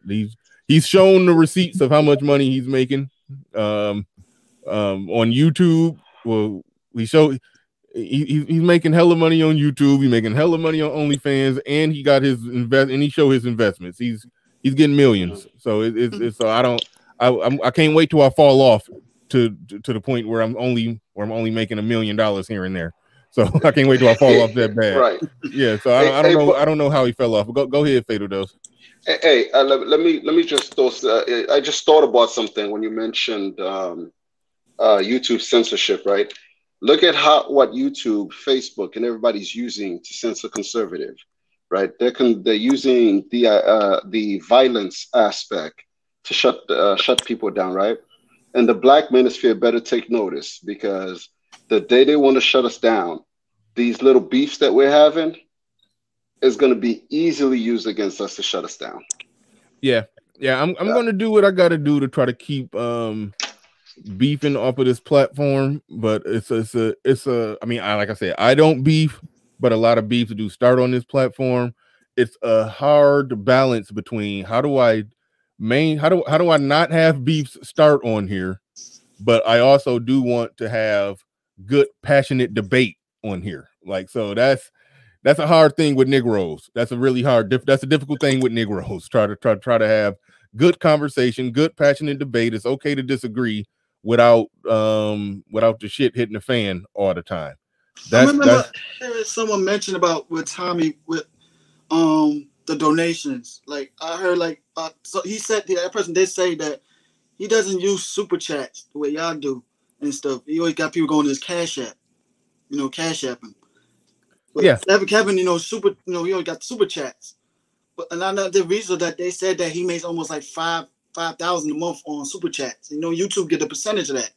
And being that Kevin's numbers is up the way he is with subscribers and people, despite you have beeps or whatever. Who did you say makes $5,000 a month on super chats? Kevin Samuel. Are you sure? I've seen him make damn near. Okay, I hate to be sitting there counting the man money, but when you're sitting there and you just see it, 300, 200, 100, 100, 100, 200, 300. More than that, yeah. So I mean, you could add that. You can do quick maths in your head, and I think he's made 2,000-3,000 easy in one night on super chats. Exactly. Could be and more then than that. and so when you say $5,000 a month on super chats, no, he making definitely more than that. And then there's the factor of YouTube getting a percentage of your super chats. Take in the YouTube CPM. Basically, just take the views and take his views and throw them in the CPM. What's the word I'm looking for? The equation, the formula, the CPM formula. Do that with his views, and you'll see that he don't even need super chats. He's making enough money just off YouTube ads. So like the money is it's public information at this point. He's a millionaire off this shit. Yeah, so my thing is Tommy is too. So we're talking about two millionaires. So that's where it gets goofy when somebody starts saying, "Oh, Tommy fell off," or this or that or blah blah blah. We talking about two millionaires. One of them just got is bigger and got more notoriety, more subs, and more views right now. But we're talking about two extremely successful brothers. Oh shit, we got Edward Anderson in the building, so we're gonna pass it to Ed real quick after I read this super chat. He said, ultimately, Kevin Samuels wants more black marriages. The arrogance of black women gets in the way. Kevin Samuels is seeking to promote humility in them. That's the word I was looking for. He's trying to get them more humble while elevating the image of black men in their mind, which means that your black ass will end up ultimately getting a better deal. That's ultimately what I see. But no, can I say this real quick before I pass go ahead real quick. But shout out to Dara.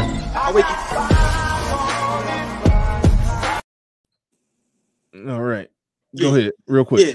Another thing he's doing also too, he's telling women also too that you should be doing the average guy, because he mentioned so many times with the white community or the Latino community when they in college and everything, they meet their husbands while they're in college. They're there from the beginning. So one day if they do become successful six-figure millionaires, that woman benefit more because she was there from the beginning. She's telling a lot of black women don't want to do that. They only want to make ready-made package, but you already knowing your potential of being with a guy that might be making six figures one day.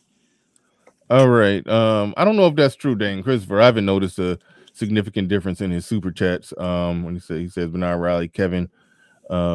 Since Kevin went membership only in the chat, his super chats have pretty much stopped. That is not accurate. I still getting them super chats. Them super chats still be popping. Shout out to Zero in the building. He says all you have to do is what you have been doing, which is moderate the most consistent panelist, so you know what you're getting into.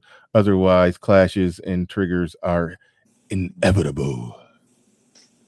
I am inevitable. Shout out to Thanos. All right, we got Edward Anderson in the building. Zero, I'm about to email you. I got an idea. That you may want to rock with. Got a proposition for you. Edward Anderson in the building. Go ahead. You got the floor. You got the mic.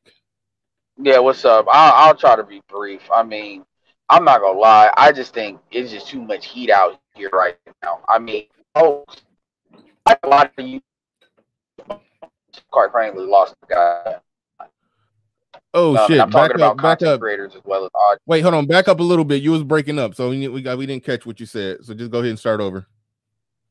I said it's getting a little bit too hot in here. I think a lot of not only audience members but content creators have lost their damn minds when it comes to this topic. I think this is kind of like take a big old boulder that's hit a rock that's hit a pond and done more than just make waves, and just I'm just observing the response that certain people are having, and it's like, this is social media. Like, you all are looking on the phone or looking on the computer and are getting so like, what the fuck, you know?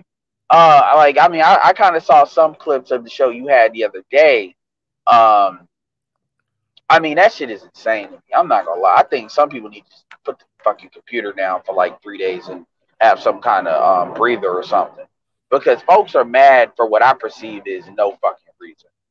And it's not even just the women. I'm talking about the dudes, these wannabe slights and just. And this is just in general. I mean, it's crazy, man. Like, some of the, like, I'll give you an example of what's actually triggering me for saying this too. So Kevin did a video, the video with the chick, the makeup artist chick, and she's got like 700,000 subs on YouTube, by the way. And then there's another chick that came on after that, the Ivory Coast chick. And then that call didn't go nowhere because, Kevin wasn't having none of her shit, right? Mm-hmm. I ended up going to like, she's got like 80,000 subs, and going to some of the videos, just like clicking around there. And I mean, I'm literally clicking on links. It's not her link, but another video where women are calling dudes like apes, and it's like, dude, like, when you actually see. We actually shield y'all from a lot of what's out there. There's stuff that's out there that'll put Cynthia G to shame, honestly. Yeah. Like, I don't think people understand, like, really what's out here. Hold on one second. All right. Yeah, no doubt. Yeah, but the other thing I wanted to put out, sorry, myself was about to switch up, is this idea. And the reason why I want to bring up that video. Nigga. I gotta get the Windows shut down thing. When Windows power down, when Ed, you're powering down on us, man. You powered down, you came back and got your T-Pain on for a second. Hello? Now you good. I can hear you now.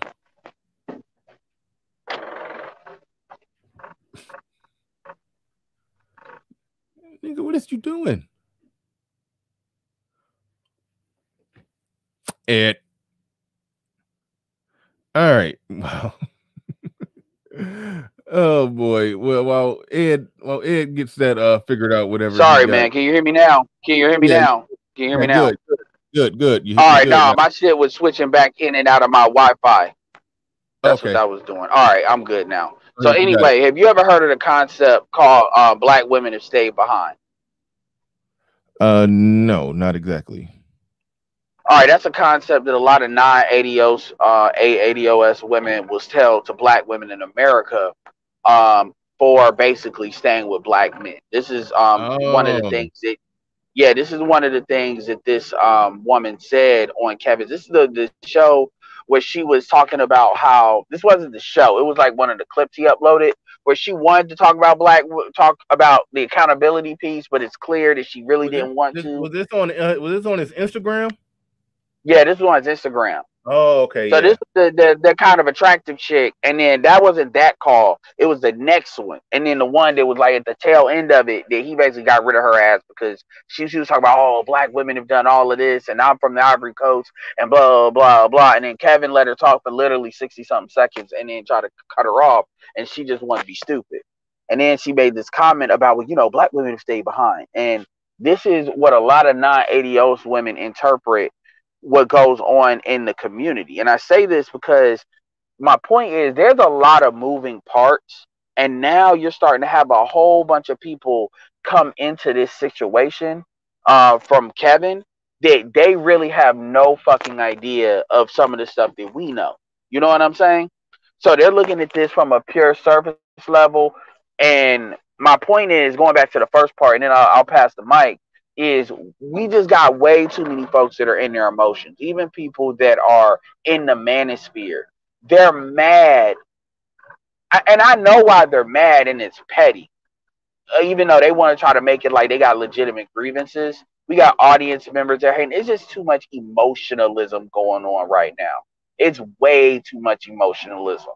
Way too much shit. And it's really a fucking turnoff, man. It's some low IQ shit as far as I'm concerned. I'll pass it, but that's my thoughts on the shit. All right. Anybody else want to I guess chime in or piggyback on what Ed said?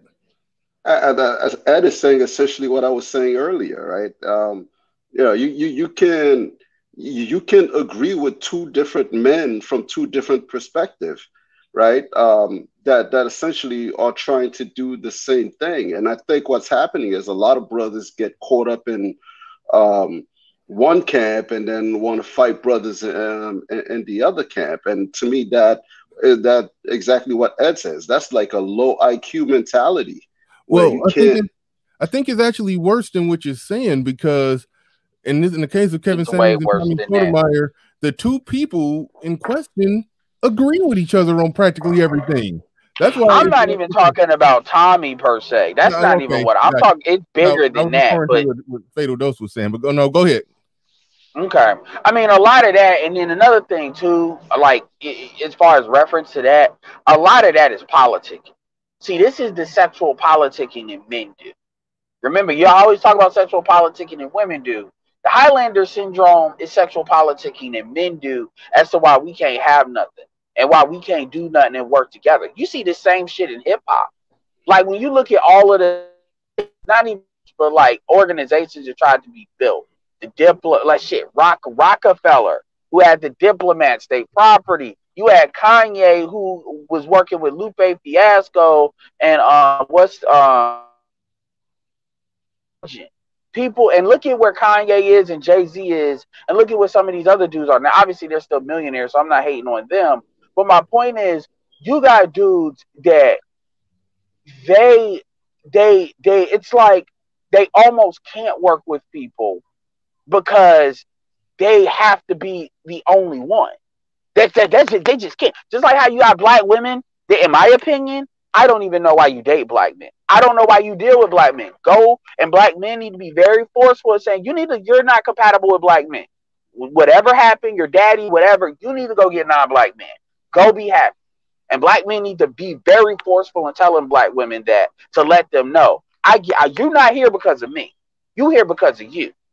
because that'll also empower us, going back to what Bernard said, empower us to say, look, we know you're not going nowhere because now you're choosing to be here. So now you're going to do the fuck I tell you to do. Otherwise, I will replace you myself. And too many black men are afraid of doing that. I don't know why, but we know they can't get a better deal than what we're giving them. But we know that. So, but it's the same thing in reverse, where you have dudes that they're just incapable. And this is not to say certain people over others. Even people like O'Shea has had people come and go. He's known for being able to work with people, but he's had people come and go. You know, Donovan, all of that shit. Like, it's happened. Shit happens. I'm not putting nobody above other. But as a black man, you have to ask yourself if it's constantly like beefs and shit. Somebody's got to ask themselves, are they the common denominator? And I'm sorry, you're not always the victim. And that's for anybody. That's not for specific people. I don't care about your show because I didn't even see nothing more than like 15 minutes of that show. So understand, I'm not talking about the people that are on that show. A lot of people have been telling me about it more. So I want to make that clear because it's not just at the bigger levels. You see it at the smaller levels too. This is where that stream team shit came from, with all of the beefs and unnecessary shit that had with that. Then you got a lot of niggas that they love drama. Now I'm talking about the audience. You niggas love this gossipy bullshit and you drive it. I've had to tell people in my email, stop sending emails. If I mention like somebody like Suicide something and they have a response, don't fucking send me an email talk about what he said. I don't give a fuck because I know I said his name and he's going to respond. The end. I'm not going on this never ending story because you niggas want to act like the Real Housewives of niggerdom on YouTube. I'm not here for that. I'm not. So I say over and over and over, you are accountable to who you listen to. And I'm going to tell you, there's certain people that I may not outwardly say it all the time, but if I know you listen to them, I don't respect you like I might otherwise might, because I know what you about. I know what you about if you like that, just to be nice about it. RBR. Anybody listens to RBR, you can't tell me you're smart. I'm sorry. I'm with you. That we'll do an easy one. That's an easy one. So it's something that ain't, because RBR do crazy shit regardless of what you say. Yeah, I have to agree on that. Yeah. Like, you can't tell me you're serious. I'm sorry. And you got dudes that they literally will go over there and listen to a lot of them females, right? And they come over here just to tell us what they said. Now, some of them are doing opposition research, fine. But a lot of y'all ain't doing that. No, a lot of y'all. Hold on. Opposition research is when you go over there in the clouds. Shout out to Obsidian. Observe and report. They over there in the chat room, he and haw-hawing and it's a certain individual who always say you used to be in the Who Gon' Check Us Boo chat room agreeing. You said talking, you go girl, and them while they up there saying all that BS and then try to come over here and say something. I'm like, nah, get out of here. We know what you are. But and y'all are dumb because I got the screenshots. I got that. Y'all have no, like, I got screenshots of a lot of niggas. Some of them are content creators fucking simping. Talk about, ooh, you a goddess under certain pictures and shit. And I'll be like, oh, like some of y'all don't really understand. Like, so my point, and it's not that I'm like looking for it. It's just, it's nothing for me to do a screenshot and then for later click, because I do it for other stuff. I do it for like ads, advertising, so I can look at headlines and stuff, FYI. But anyway, it's the audience too. Y'all drive a lot of this shit. Like, I'll give you a perfect example. Minister Jap, and I haven't been talking about Minister Jap up until what I'm saying now. Minister Jap and then the passport bro shit, where, people get mad about what he says. This is the other side of that never got said. And I said this to my audience like a little bit, but I haven't really promoted it. When Minister Jap actually had left this shit alone for a while, and I observed this when I was listening to his channel, niggas would call in knowing how he feels about it. They would call, yeah, man, and you know what? Yo, we need to just get our passport and we need to go somewhere. And I'm like, nigga, first of all, I can tell you're not getting shit. So shut up. You're not even going to spend $100 to get a passport. That's number one. Number two, why are you calling a dude that has very much repeatedly said how he feels about a situation and he's trying to let it go, and you would aggravate that wound? It's happened. I've seen that on the calls that people called in, and I've seen him try to resist going in, and then it just happened that something probably happened. He just said, fuck it, I'm gonna let these niggas know how I really feel. And it's like, these dudes, and that goes back to what whatchamacallit said about people disagreeing but still agreeing on the same kind of overall thing. It's like y'all have this need. This is nothing somebody said on me as far as Tommy. Niggas have a need for me to validate Tommy. They have a need for me to validate that nigga. And I told people on my platform repeatedly, fuck y'all as far as subscribing to me. If y'all fuck with him, leave. Get the fuck out. These niggas won't leave. These niggas, I've said that for like 3 months on and off. Let me make they sure will not unsubscribe from me. Hold on, let me understand. Let me make sure I understand it right. Tommy Sotomayor is just personally not your cup of tea. No hate, it's just not your personal cup of tea. And I do not validate Tommy Sotomayor like some of these niggas do. Okay. Yes, that is. When some people in the audience find out, oh, you don't really like or rock with Tommy Sotomayor all that much, it's like they want to go to war with you, demanding that you must, salute hell high Hitler. Some of them, yeah, it's not that bad, but what it is, it's like it's on their heart that they can't square with. Damn, nigga, you speaking some real shit, and I'm feeling what you say. But why is it that you don't recognize that nigga is Jesus, motherfucker? I don't understand. I've never saw you make a stream or say anything about Tommy Sotomayor. You don't. Well, it comes up in my rant with some of my rants when they bring it up, when they bring them up, and then it comes back to why is it that you need? Why do you even bring it up? Number one, and number two, why is it that you need me? Like, nigga, I'm telling you right now, unsubscribe. And I've actually helped some people unsubscribe by removing them. Why can't you unsubscribe? Why can't you accept that I don't think that nigga's Jesus and the Holy Ghost? Why can't you accept that? And it's amazing to me how men, that's the definition of dick rider. And then on top, because, I have my thoughts about, Tommy's already said he's not in the manosphere. He doesn't give a fuck about this space. He's only over here because of Kevin. His blew up, and he sees that as the origin, which is not really the origin, but that's what he thinks. I actually had a woman, and to be fair, I had a woman yesterday who was on my show at the tail end of it. And she listens to Tommy. And I didn't ask her no gotcha questions or I asked her, what is it about Tommy that attracts you? She gave it. She said, I saw him from like 2011, which validates a lot of you niggas as far as how long he's been here. I saw he was the main one talking about this stuff. He's just a black woman married to a black man and husband on the Avatar. And she was like, he was the first person I could see his face. And he makes a lot of sense. And she goes all the way back to when Jason Black and Tommy were on the same platform. So she was there with all of that. And this interview was a very positive interview promoting Tommy, because I even said there's a lot of black women that listen to Tommy. That a lot of people don't realize that. And so it was a great back and forth, and it was a very positive thing. I just wanted people to kind of get the full perspective, because we don't often hear that from a black woman.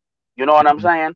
Because she was talking some shit about only ADOS women hate black men, or non-ADOS women hate black men, and I was pushing back on that, but she explained it. So, I'm fair about it. I just don't like the fact that Tommy is the most edified person in the space. He acts like he's not, and then I got niggas like, I'm not gonna say some people doing live, they get mad because Jessica X dared to say some shit, and people are like, motherfuckers are way too protective, man. They really are, and it's like, let these niggas stand on their own shit, and because these niggas don't walk on water. None of these motherfuckers, including the ones that I respect. But Edward, you're wrong on that, right? These niggas do walk on water because that's how they portray them, right? Bro, a lot of these dudes that have channels and that are jumping on panels and in the audience and the chat, these guys can't think on their own. So then they latch on to whatever person that says something that they like. They can. And because it's content creators that do it too. Like they can. It's not that simple. I get what you're saying, and it is true for a lot of them, but it's deeper than that. It's this idea that at the end of the day, I am more loyal to what we are trying to do than any single YouTuber.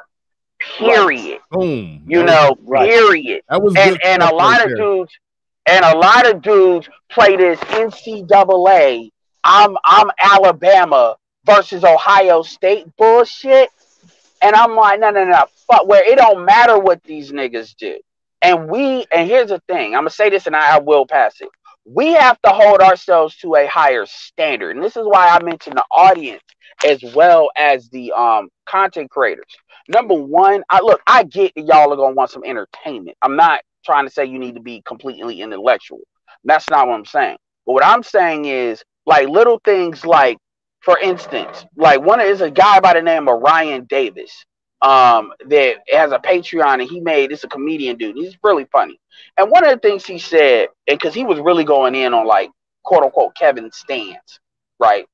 And one of the things he observed is how much did people just be completely like drilling women in the chat. Now, obviously, you're not supposed to look at chat. We know what the rules are in the chat. But my point is, you have to understand that as we get more exposure, if you all want this shit to go as high as it can and do what it needs to do, which is create a massive conversation amongst the black community, and then where we go from there is where we go from there. But these motherfuckers are not gonna pretend like it doesn't exist, the bullshit. Because that's ultimately what we can all agree with. You're not going to pretend like the fuckery doesn't exist and have this two-way conversation. Now, where we go with that is up to you.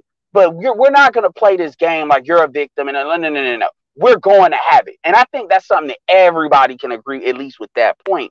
You all have to understand that it is your responsibility as audience members to not only hold to a higher standard when it comes to logic and reason, because we are right. The reason is with us. You all have to also understand it is your job to basically spread the gospel. What does that mean? That does not mean talk to women. That means talk to dudes about some of the basic talking points of what we're talking about. Not necessarily trying to make them believe certain things, but as thought-provoking questions. Ask them about things that they might not have ever thought about and give them a little bit of information. This is why I like your platform, Bernard, because your platform, when I keep saying you're in the middle, what I mean is you're a good gateway drug. You're a good dude that motherfuckers are not going to look on here and say, oh, this nigga don't look like he ain't about shit. He's showing his face. Okay, this is a good image that we can have, but you've also been through enough shit to the bullshit's real. And you also obviously have this reputation of thinking for yourself and not just going along with it's your doctrine. So you're kind of like the Larry King.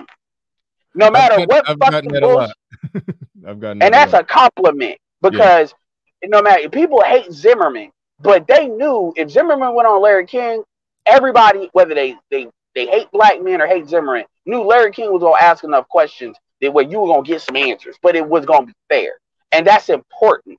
So that's what y'all's job is to do. Basically get this conversation had and stop talking to these bitches about this shit, by the way. And but this gossip shit, this needs to stop. And a lot of the reasons the content creators do it is because of y'all niggas. So I'm not even going to completely let y'all off the hook. No, fuck that. Y'all need to start driving the conversation and start showing that y'all want to have an era of seriousness. We can have some fuckery, but this constant bullshit, that shit needs to stop. And I blame y'all probably a little bit more than I blame the content creators themselves. Because if y'all change, they'll change. All right, I'm done. This soapbox brought to you by Hurricane Edward. Hey, can I add something to that? You got up on that soapbox strong. I'm glad you said. Can I add something to that? No, good stuff. Hold on, hold your thought. Fatal dose. Crank Lucas said he's going. Perfect Storm says Crank Lucas made a Kevin Samuels rap song. He dropped a link in there. I got it saved. I'm listening to it after the show. Shout out to him. Oh, and apparently we filled in 6 slots to that Umar list. Filled in 6. Apparently we filled up 6 slots to that Umar list. What Oh, of the 12, the dirty dozen of division or whatever. Yeah, now I don't know. Somebody put this in my chat. This is based on a video that I have not seen yet. So I want you all to take this with a grain of salt and wait until I get the link to where I can show that that's what he meant. They said they put this together based on people he's mentioned. And they said he mentioned Coach Greg Adams, Donovan Sharp, O'Shea, Cynthia G, Minister Jap, and there's one other person I'm missing. It might be Tommy. It's weird. It's weird. Kevin. It's Kevin. So that would it's Kevin, and that would make 6. Yeah, that was the last one, and I was like, oh, really? But we'll see. I'll get you the video once I get it. Yeah, I mean, I mean, she is about division. I do agree with that one. I do think she is a YouTubian, and she she's is a definitely a YouTubian. YouTubian.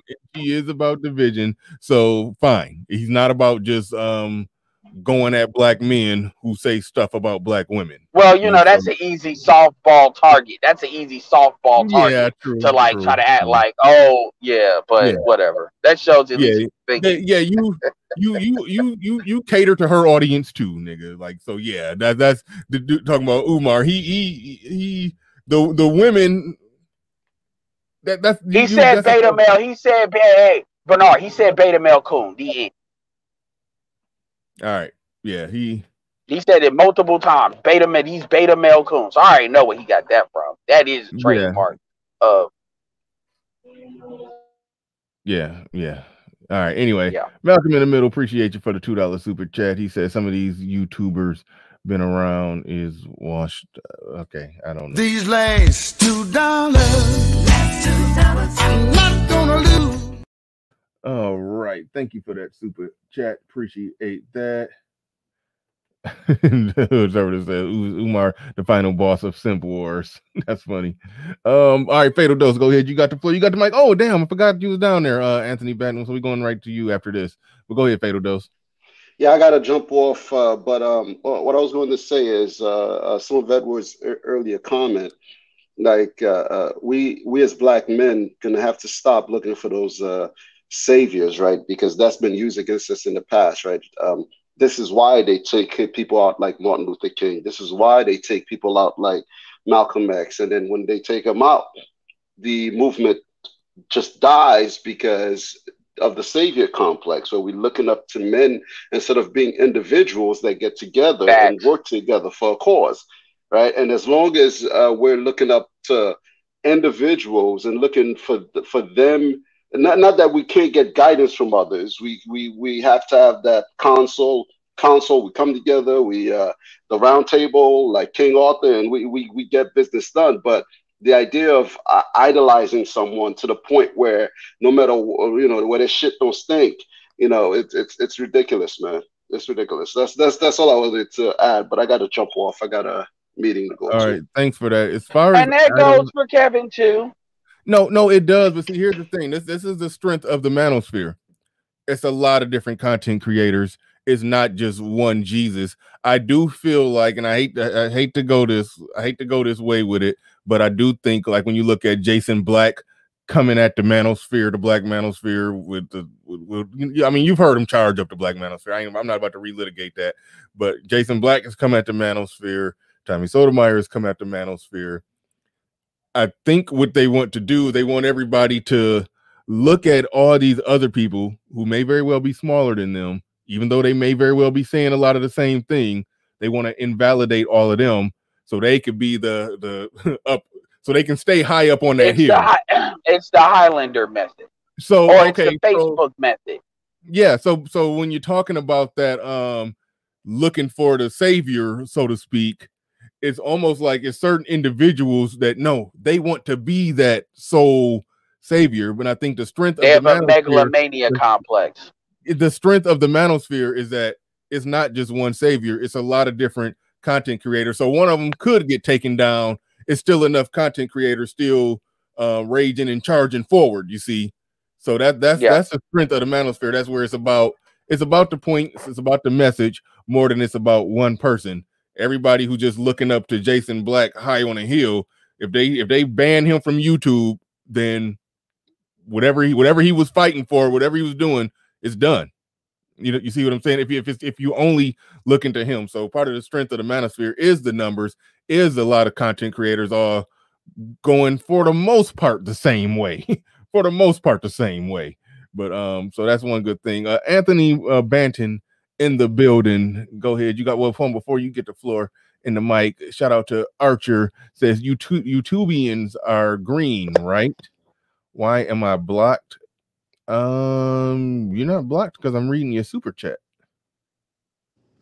So no, you're not blocked. Thank you for the super chat. Appreciate that. These last $2, I'm not gonna lose. Appreciate the super chat. You shouldn't. Yeah, I first heard people say they blocked. I don't know how they can be blocked if I'm seeing the comment. Hey, good Go morning. ahead, Anthony Banton. You got the floor. You got the mic. Hey, good morning, Bernard. How are you? Can you hear me? Yeah, I can hear you. Okay. You know, every time I come on, I always want to thank you. So when I was watching the discussion, the one thing that I was thinking about is someone a couple of years ago had done a response video to Dave Chappelle, and they were, you know, giving him praise with regards to his show. And the guy that did the response video stopped and said, well, wait a minute. If you think back, or if you're old enough to remember, his show was basically a direct ripoff of Richard Pryor's Comedy Hour. But Dave Chappelle never stopped and said, well, you know, I want to, you know, give homage, or I want to give praise to Richard Pryor because that's where I got the ideas from. So I think that what we all have to understand is very few of us are just starting with a blank canvas or a blank slate. A lot of our talking points, a lot of what we say, a lot of the information or a lot of the content, others have already said it. It's just, you know, we're packaging it and we're delivering it in a different way. I know, have any of you guys ever had the opportunity to see the movie Finding Forrester? Oh, yes, I have. Okay, you remember in Finding Forrester when he was in the apartment with Sean Connery, and he was having problems writing, and Sean Connery, he was walking around and he had a drink, and he said, here, he took out one of his papers and he gave it to him. And he said, sometimes you'll get your own voice when you start with somebody else's words. And so he gave him the paper and he started typing. And remember, he's walking around and he said, punch the damn keys. And he started typing.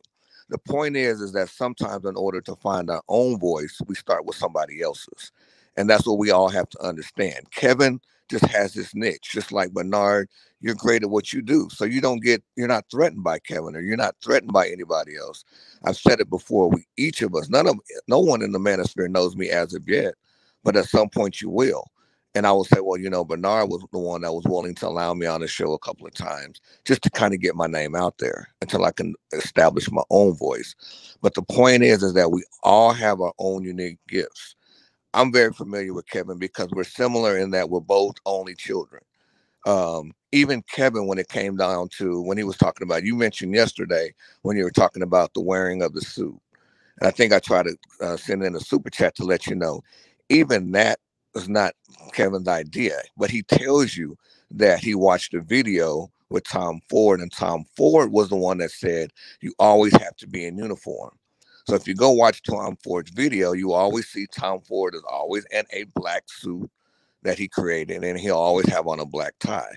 So Tom Ford is even the one that gave him the idea that you should always be in uniform. So that's not even necessarily something that Kevin came up with. It's just something that he mastered.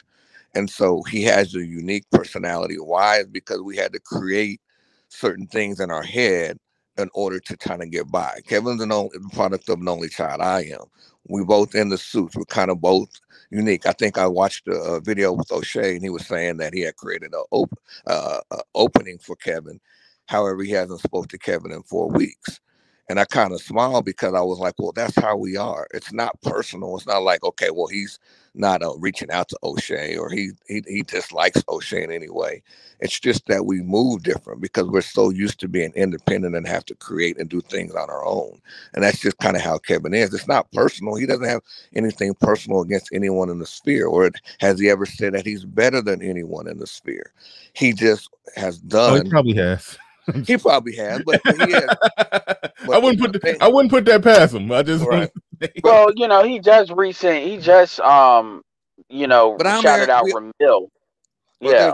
But there's the man, he be shouting out everybody. That whole not shouting out the manosphere, that's dead. And he even said in that Tasha K interview that him blowing up is going to open the door for other brothers. And he gave the best. I mean, I watched the full Tasha K interview.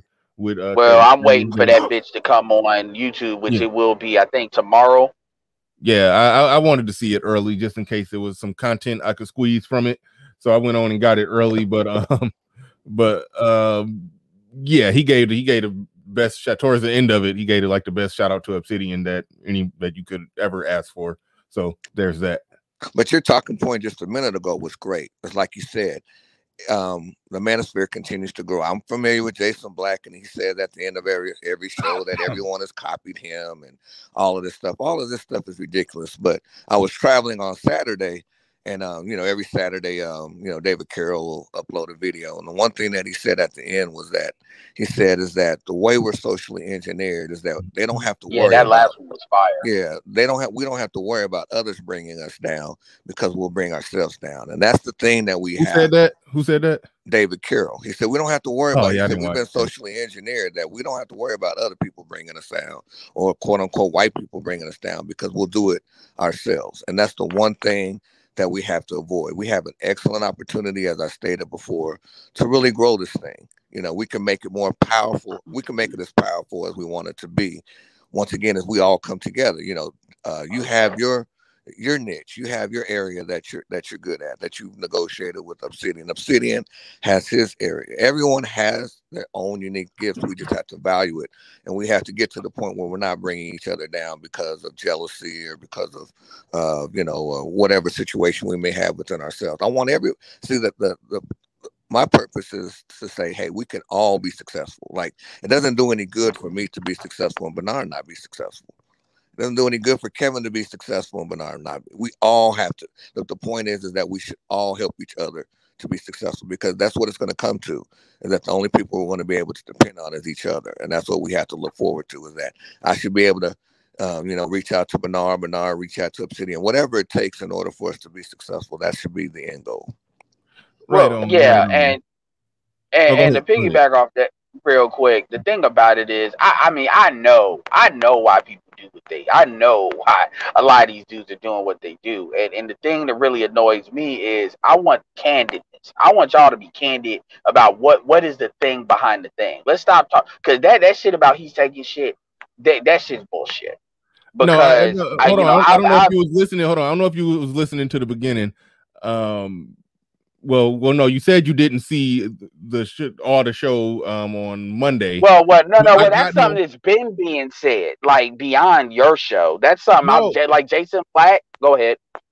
Well, I don't want to say I got him to admit, like I put him in a finger four leg lock or something, but I asked him the right question and he conceded the point that it's a content strategy. That's so. Yes, he mad that somebody. That? Tommy Sotomayor.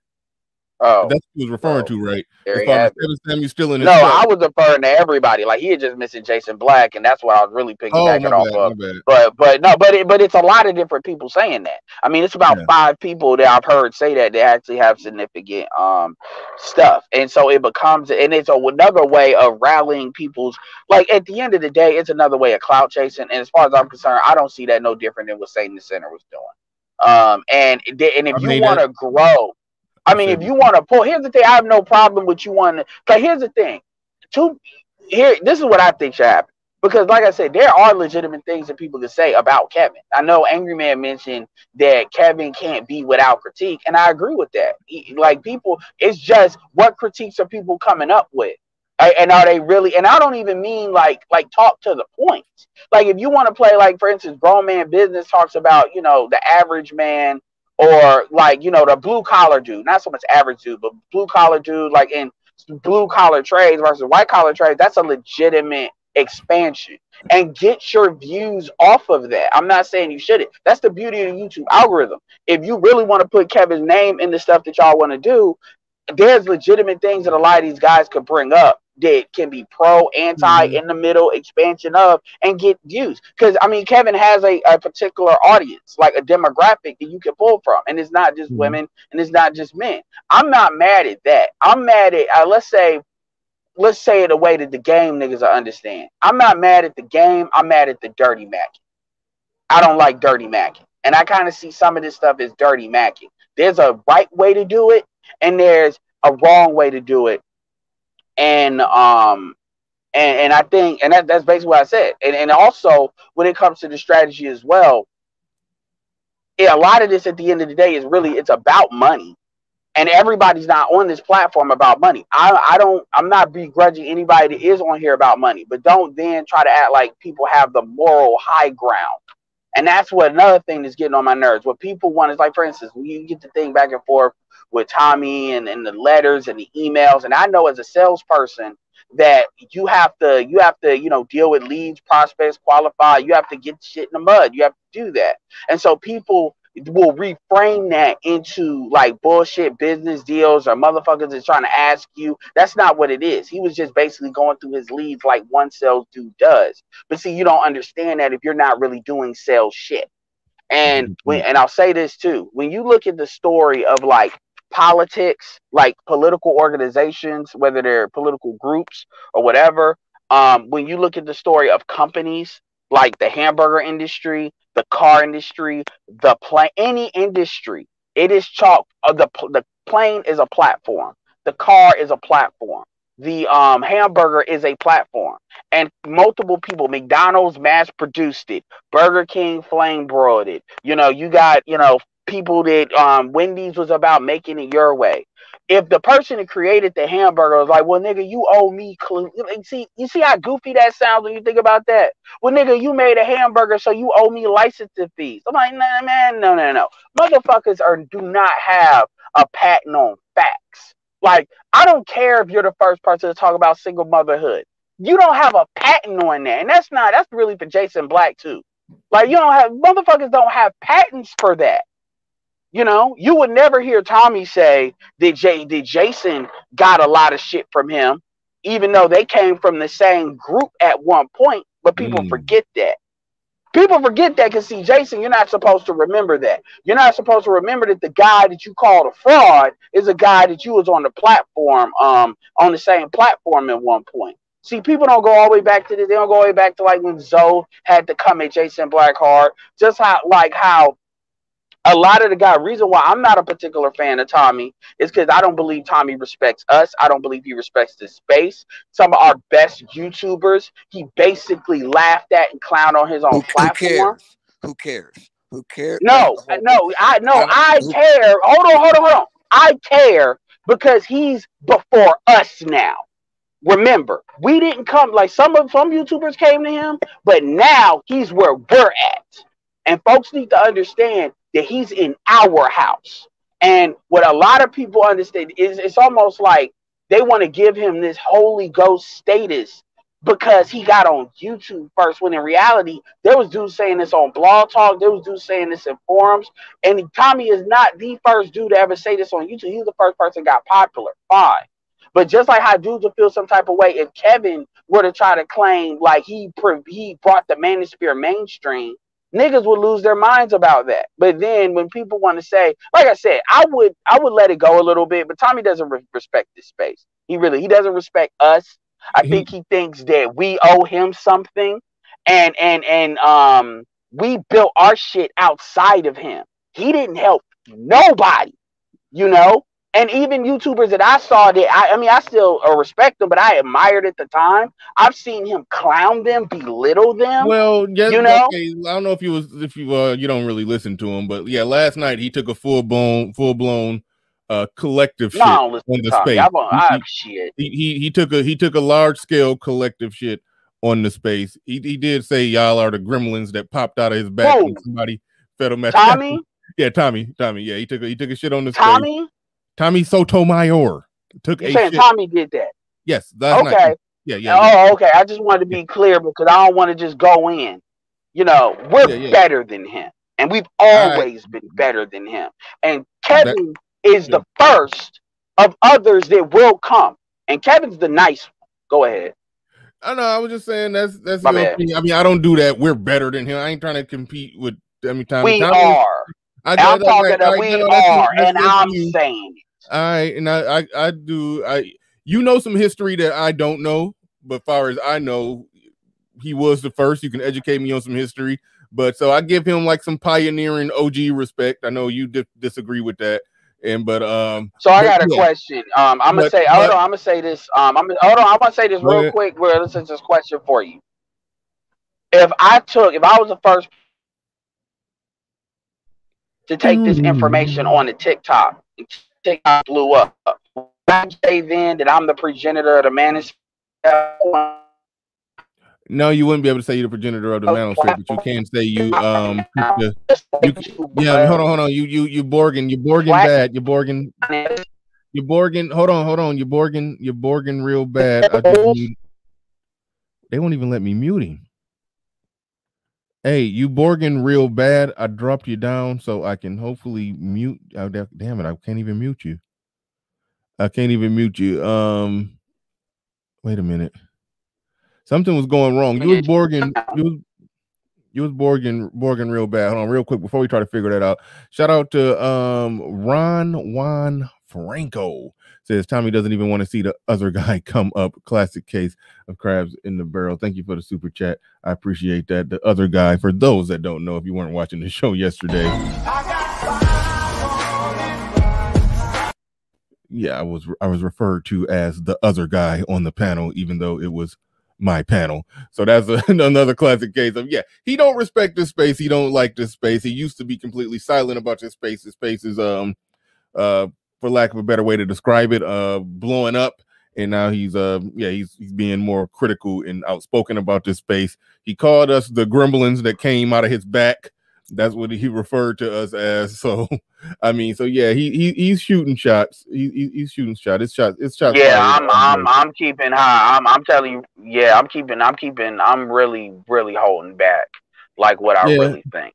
Because I promise you this time. I respect you holding back because, like I said, I ain't in the business of trying to trash him. He can say whatever he want. I don't give a shit. I'm gonna keep it real with you, Bernard. You, Bernard, I agree with you. Yeah, Bernard, but hold on real quick. Okay. I mean, Bernard, look at Bernard right now, and that's why I always thank Bernard. I can see it. Bernard is going to be highly successful. When you're sitting down looking at the business plan, when Obsidian is looking at the business plan, he always talks about coming out the box. Like I said, if we have 24/7 content coming from the manosphere, it's always going to start off with Bernard. Then it might be Obsidian and whomever comes after that, and then it'll end up with Kevin. Remember, Obsidian, Bernard, we all have a vision for where we want to take this. And Bernard is going to be highly successful because he has the demeanor and the understanding where he's not out here, like you said, quote unquote, crowd chasing or whatever. We all have an opportunity to be successful. But some of the most successful people may be those behind the scenes. They may be the ones editing the video or uploading the videos or whatever. We all have a part that we can play in this. And Bernard's going to be highly successful. So you don't worry about what other people say or what other people think. Even with regards to Kevin, we all know there's a very small percentage of us that could do what he's doing because we don't have the patience to sit there and have conversations with some of these women. But that's why definitely a skill and talent for what he's doing, the way that he do it. Yeah, it's a very specific skill. Like so that. Well, real quick, one of my mentors said this. He said it's like taking a group of wild horses up to the top of the mountain, up to the top of the mountain, and letting those horses go. And thinking or expecting them to come back. What do I mean?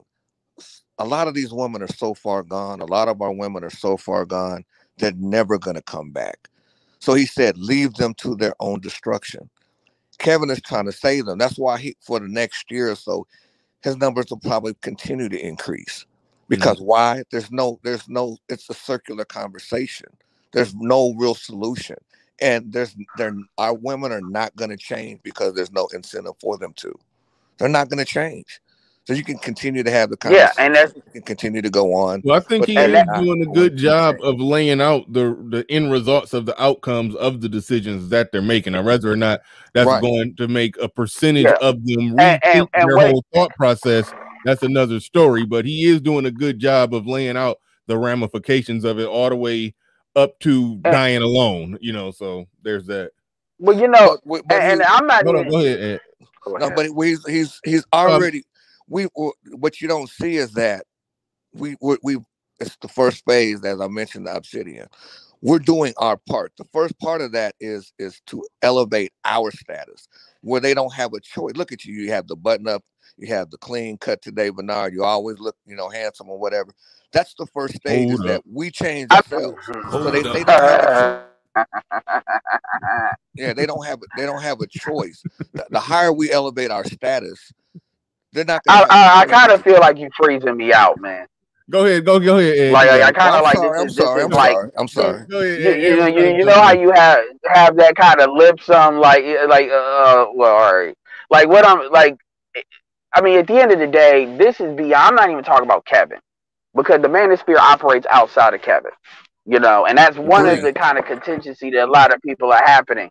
You know, I'm talking about the reality is it's gonna come down a choice one day where you niggas the dick ride Tommy to the level you have to do. He will force you, and he's gonna do it. He's gonna force you to choose us and choose him, and y'all need to be prepared for that day because that is coming one day, and it's gonna come up on your ass. And I don't care what choices y'all really make because it's been splits that's happened before. But if y'all choose a nigga that don't give a fuck about y'all, then y'all deserve to get what y'all get. That's how I feel about it. But when I say that we're better, this is not about me trashing him. Like the level of disrespect for him to say that we're great, like nigga, like, and this is why y'all got to stop feeding that about he got here first. Like YouTube is not the original. Okay, can we all agree that YouTube is not the original social media network? That is true. Okay, it's not. It's not even. It wasn't even really in the first wave. YouTube but was originally all the supposed to social be media networks. Hold on, I'm not You finished. gotta let him go. YouTube is a lot of things. YouTube is a lot of things, but the way we use it is as a social media network. YouTube is it does have a social media element to it. You know, but and how we use it definitely in this space is like social media. But my point is, and look, there's dudes that they're just gonna believe that to believe that. But my thing is, even if I give you that, what the fuck does that mean? And every time I ask black men, so what is it that we supposed to pay Tommy and we owe Tommy? These niggas always start dancing. They never can give me a clear answer. They can never give me a clear answer. Well, clearly, because they keep on wanting people to acknowledge he came first. Like most of y'all don't know the origin of anything. If I tell you who created the car, the plane, anything, or an idea, because I know a lot of niggas don't read like that. These niggas ain't gonna tell you that. Even for a lot of these ideas, shit. What's the dude's name? The comedian, you know what I'm talking about, that passed away, but he talked about a lot of this shit. Patrice O'Neal. Yes. So what? Do he owe Tommy that shit too? Like, no, you see, they start dancing. No, I hear you, but see, this is a problem you're gonna have, and you technically shouldn't care. But when I'm just looking at the big picture of what Tommy is doing right now, okay. And I talked about this earlier in the show, so I'll just run this whole concept by you. Tommy Sotomayor is getting a lot of he already got hate. He got haters that will send a drone over the roof of his house. Like he got haters that bad. A lot of those haters are now an asshole. Okay, well, don't nothing justify that. A lot of those haters are trying to weaponize Kevin Samuels' success against him and try to use it as a stick to hit him with. All right, look at Kevin Samuels. You ain't shit. You weak. You small compared to Kevin Samuels. Blah blah blah. He's looking at those He's looking at his haters as if they're Kevin Samuels fans, or he's trying to make it seem as if his haters are actually Kevin Samuels fans. Kevin Samuels came from the manosphere, so he's trying to typecast the manosphere as his haters. So he's trying to create an enemy out of the manosphere. And what I've tried to explain to him, and what I've been explaining every time this came up on my platform, he really don't got no enemies over here, because everybody show him all the love and respect to the point to where you get argued down because you don't.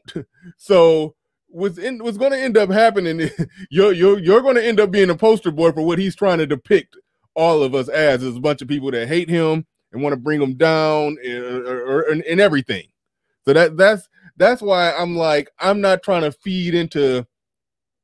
I can understand that. I can understand. Yeah, I can understand that.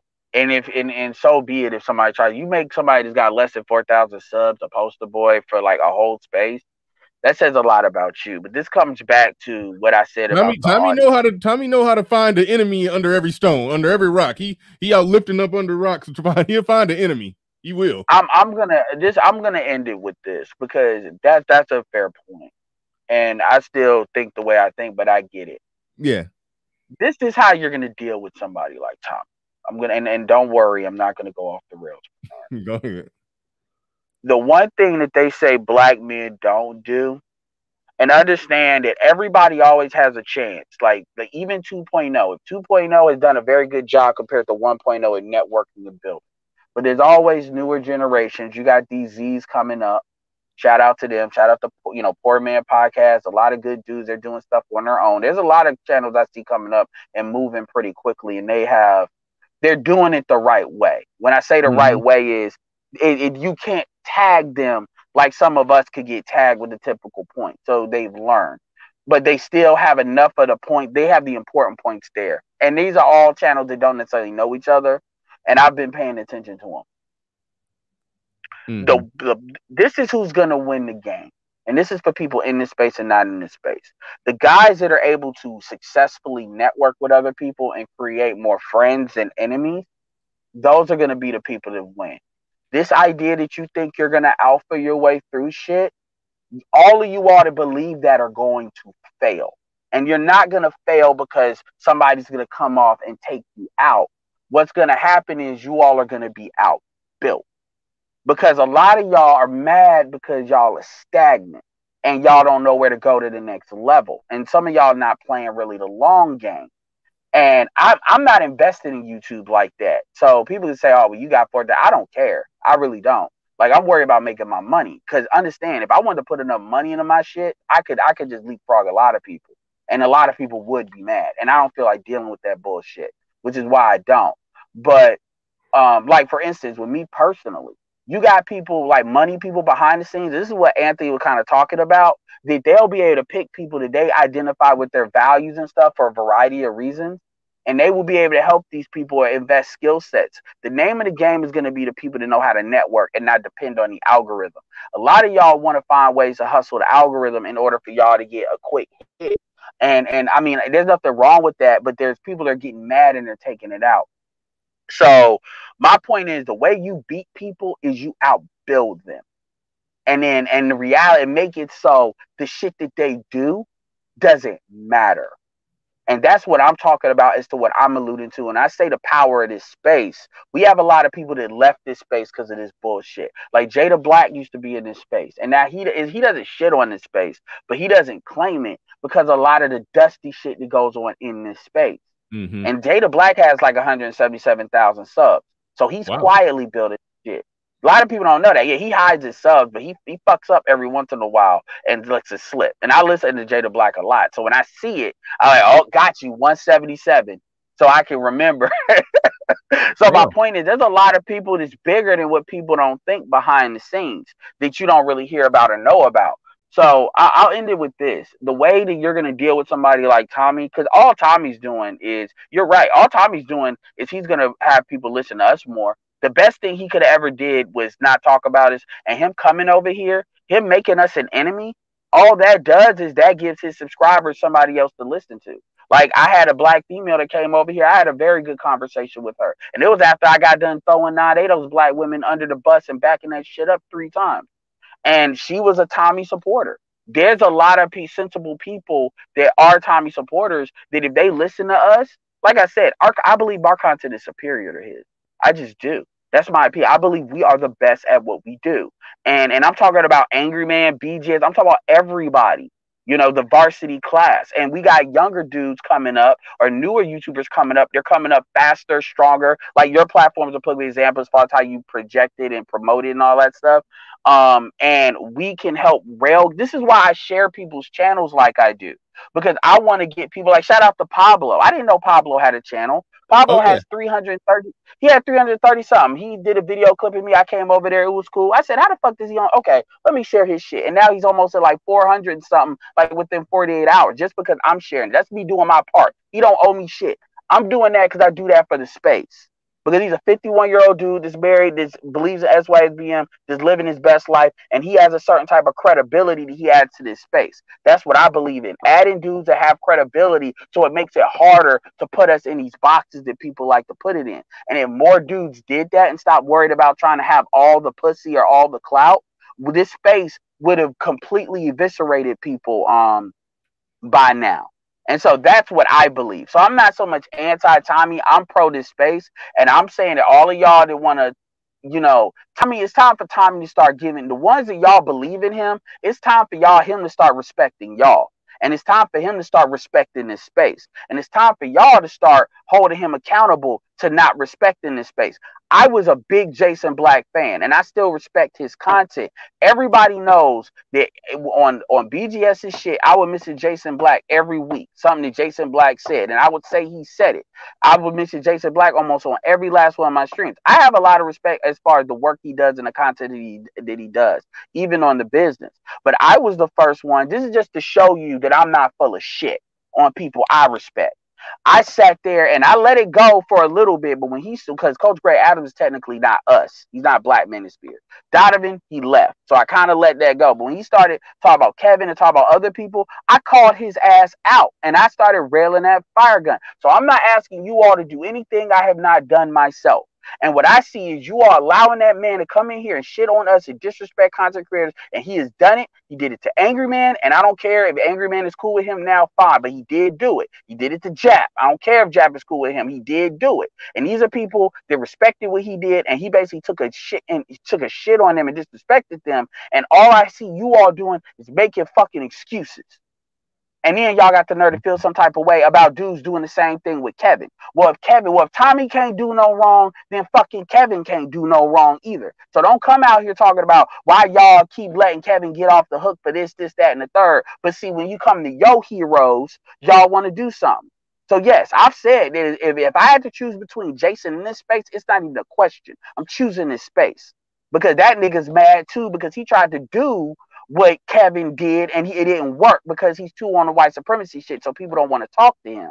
And that's why that's a real reason Jason is mad, because he's mad that other people can do what he does because they can put themselves in the same box. And you got a lot of people, by the way, that donated to Jason Black's shit that now he wants to shit on us. And I'm like, no, fuck these megalomaniac motherfuckers. Like, ain't nobody bigger than what we're trying to do, period. And that's where I stand with it. If y'all want to feel some type of way about it, look, I'm not taking nothing back what I said. Y'all kiss my ass, go to hell, fuck you. Have a good night on that. I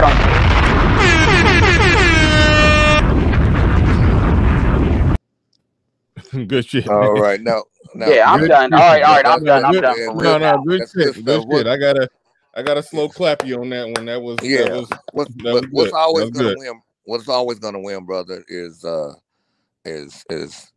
vision.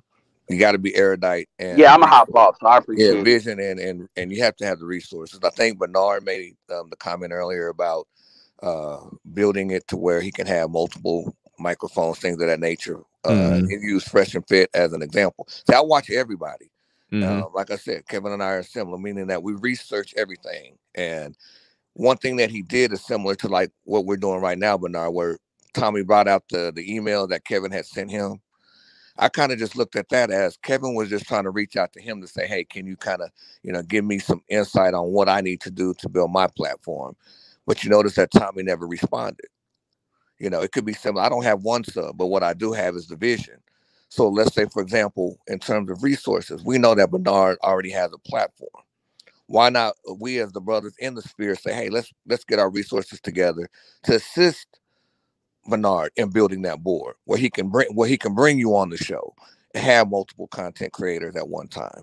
That's what it's going to take. It's going to take all of us bring our resources together. If we have to do that to build Bernard up, look at his demeanor. He's going to be willing to assist the other brothers in the sphere as well.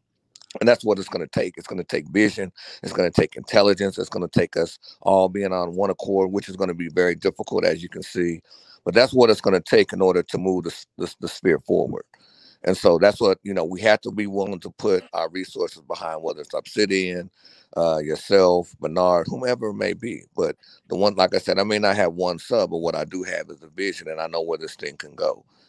Yeah, when you get ready to get your channel together, let me know. It's a few people who be hopping on panels and got some good stuff to say that already told them that, hey, I got a one-on-one waiting on you when you get your when you get ready, when you get your channel up. So yeah, so you know my email, or you know where to find it. So yeah, stay in touch. And thank you again, Bernard. You're awesome. Like I said, this thing gonna continue to grow, continue to do what you do, man. Continue Yeah, to no doubt, no doubt. Thanks. Appreciate all your support. And with that said, everybody, we about to get up on out of here. There go Tommy right there. Hold on. He didn't know his name. Okay. All right. Yeah. All right. We about to get up on. We about to get up. Oh shit. Damn, I've been sitting down for too long, but we about to get up on out of here. Y'all, I'd like to thank everybody who came through today, everybody who liked, shared, subscribed, super chatted, Cash App, whatever you did. Oh shit, hold on. Can't forget Roastmaster 1. Roastmaster 1. Where we at? You just dropped a $50 Cash App. Appreciate you, Roastmaster 1. Shout out to you. It's because Kevin Samuels blew up. None of this was happening when Kevin Samuels was small. Right on. Shout out to you, Roastmaster 1. Just sent a $50 Cash App. I don't even know if you said something specific with it. Let me check that out before I get off the air. Nope. You just said for great content, bro. Hey, thank you for your support. You're one of the heavy hitters that always come through and support the manosphere, support the Black manosphere. You one of the people that always come through. We appreciate you big time. But shout out to you.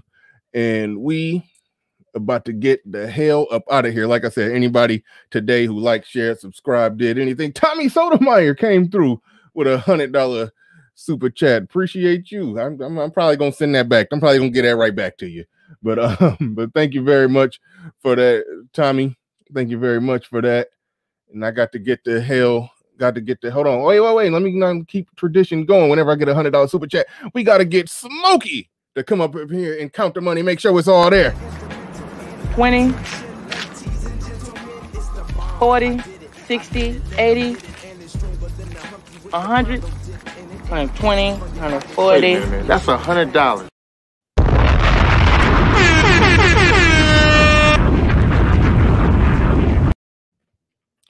Anthony Batten, y'all ain't letting me leave. I'm trying to leave. Y'all ain't letting me leave with all this showing all the.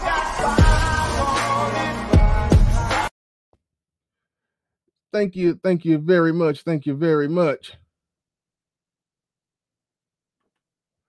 He said, niggas. Somebody said he bribed for what nigga already been on the show. No, if anything, I had to send Tommy money to bribe him to get on my show. I made a lot of money from Tommy being on my show. That's why I said I'm probably gonna send it back to him. go and send a super chat to a Cash App to his platform. Because I've got a lot of views and I made a lot of views and a lot of money off Tommy that day on Monday. So that was love. That was love. I'm accepting that as love. That's how I'm gonna take that. That's how I'm gonna take that. This ain't the manosphere. This has been our show, sir. All right. Y'all got a beef. Y'all got a little back and forth going. I'm gonna end it. I'm gonna end it by hitting the end stream button. But thank you, Tommy. I appreciate that $100. Thank you, Anthony Banton. Thank you, Edward, because Hurricane Edward brought the heat. That's not right. He brought the wind, tidal waves. All right. Anyway, all right. We up out of here, y'all. Peace, and we are going.